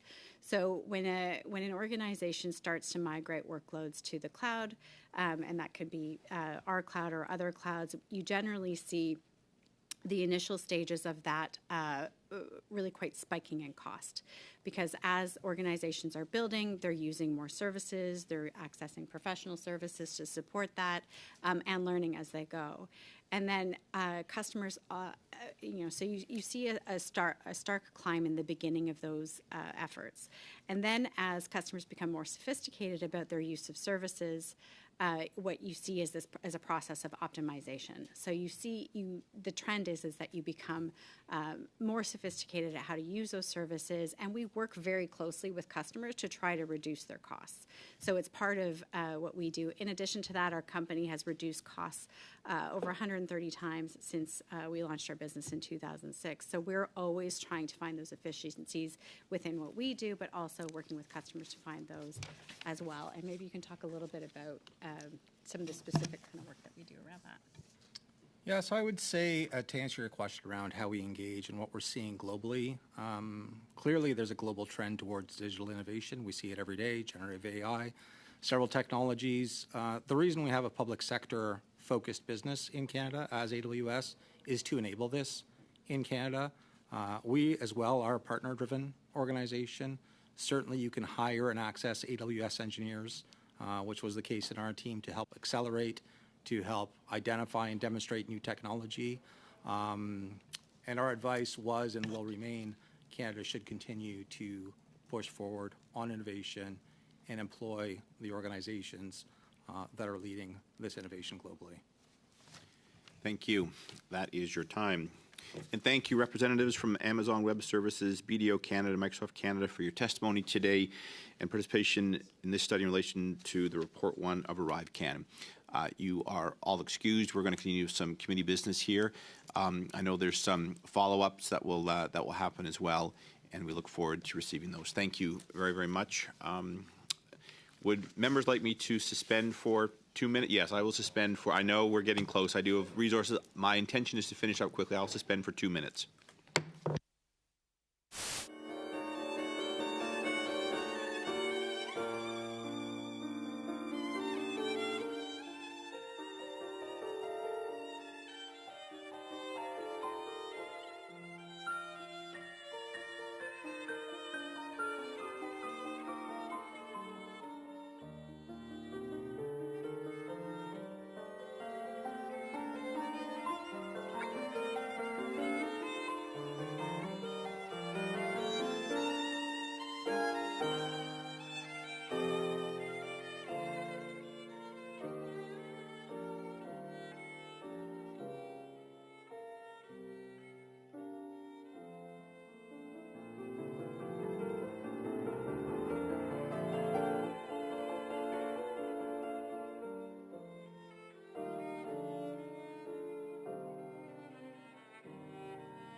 Right off the top, could I have just some housekeeping items, some budgets to adopt for future studies?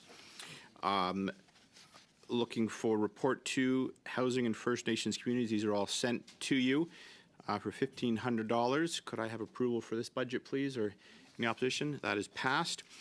Report 3, First Nations and Inuit Policing Program, again for $1,500. Is that approved? Yes, no dissent. Thank you. And Report 4, National Trade Corridor Fund, Transport Canada, for $1,500. Yes, good. Thank you very much.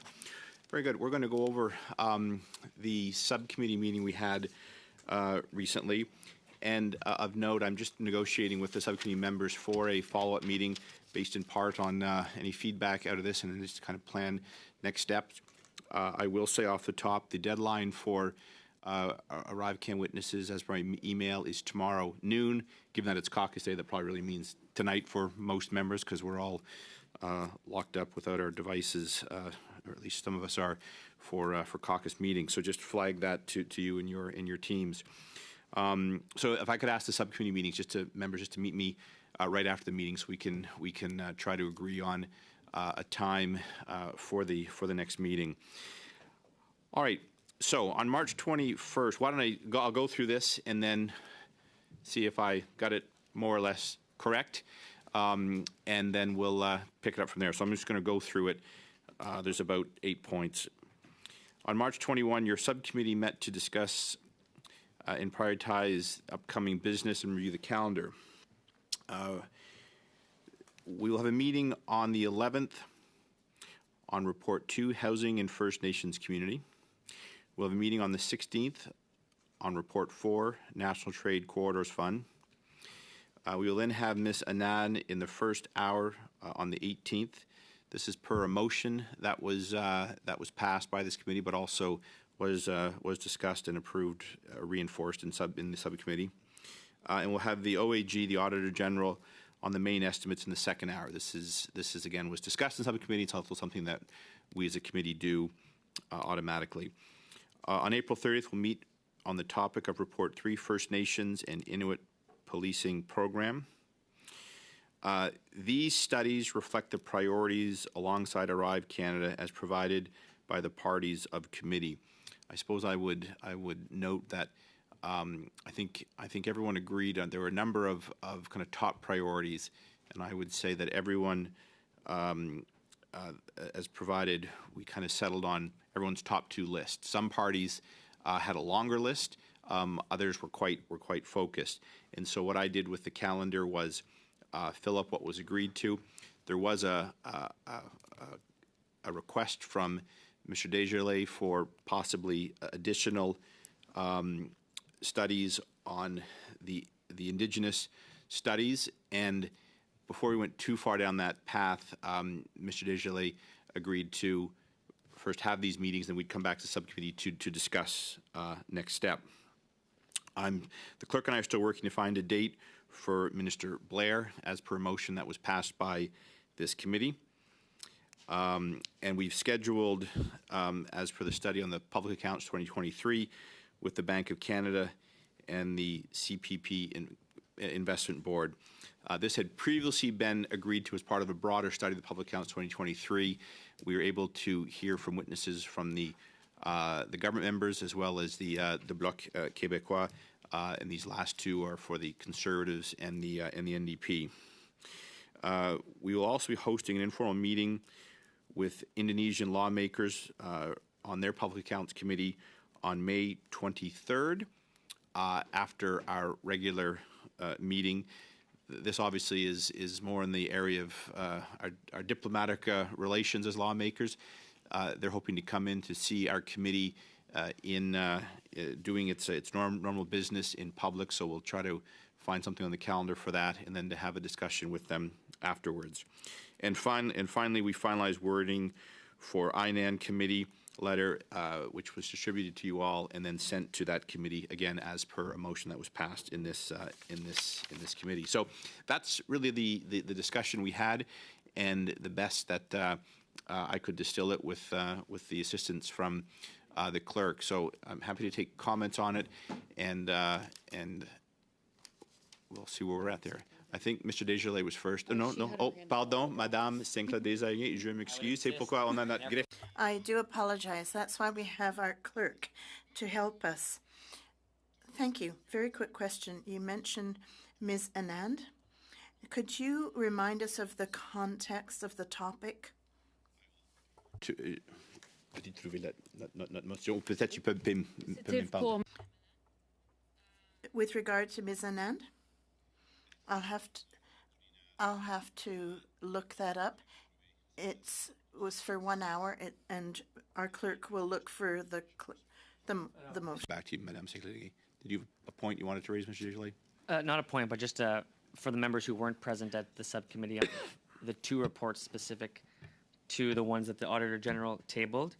My intention is to, however, speak more broadly to the Auditor General's comments in several audits, not just the policing and the housing audit, but in its totality. You may recall the third audit on clean water that she tabled here, 20 years of neglect. She said it was beyond unacceptable. She asked this committee to do more to find ways to ensure that those recommendations weren't just agreed to by the department, but that there was actually will to see them enforced. And that's the context to why I think a serious set of meetings on several issues pertaining to First Nations people above the policing and housing, to include as well clean water, of course, the study that we had reviewed in 2022.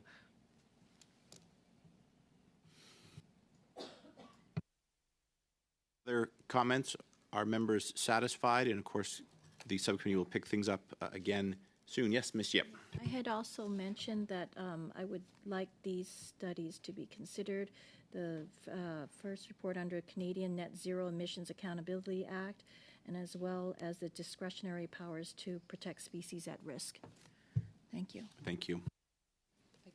Yes, et puis on va retourner à notre... Yes, and we'll turn to our clerk now.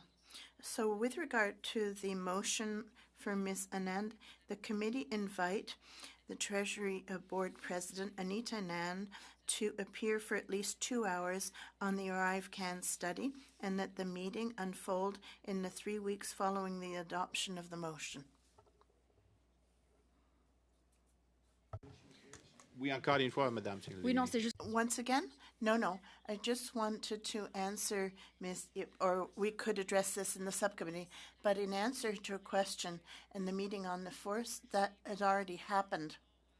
I don't know that we can add more reports to what has already...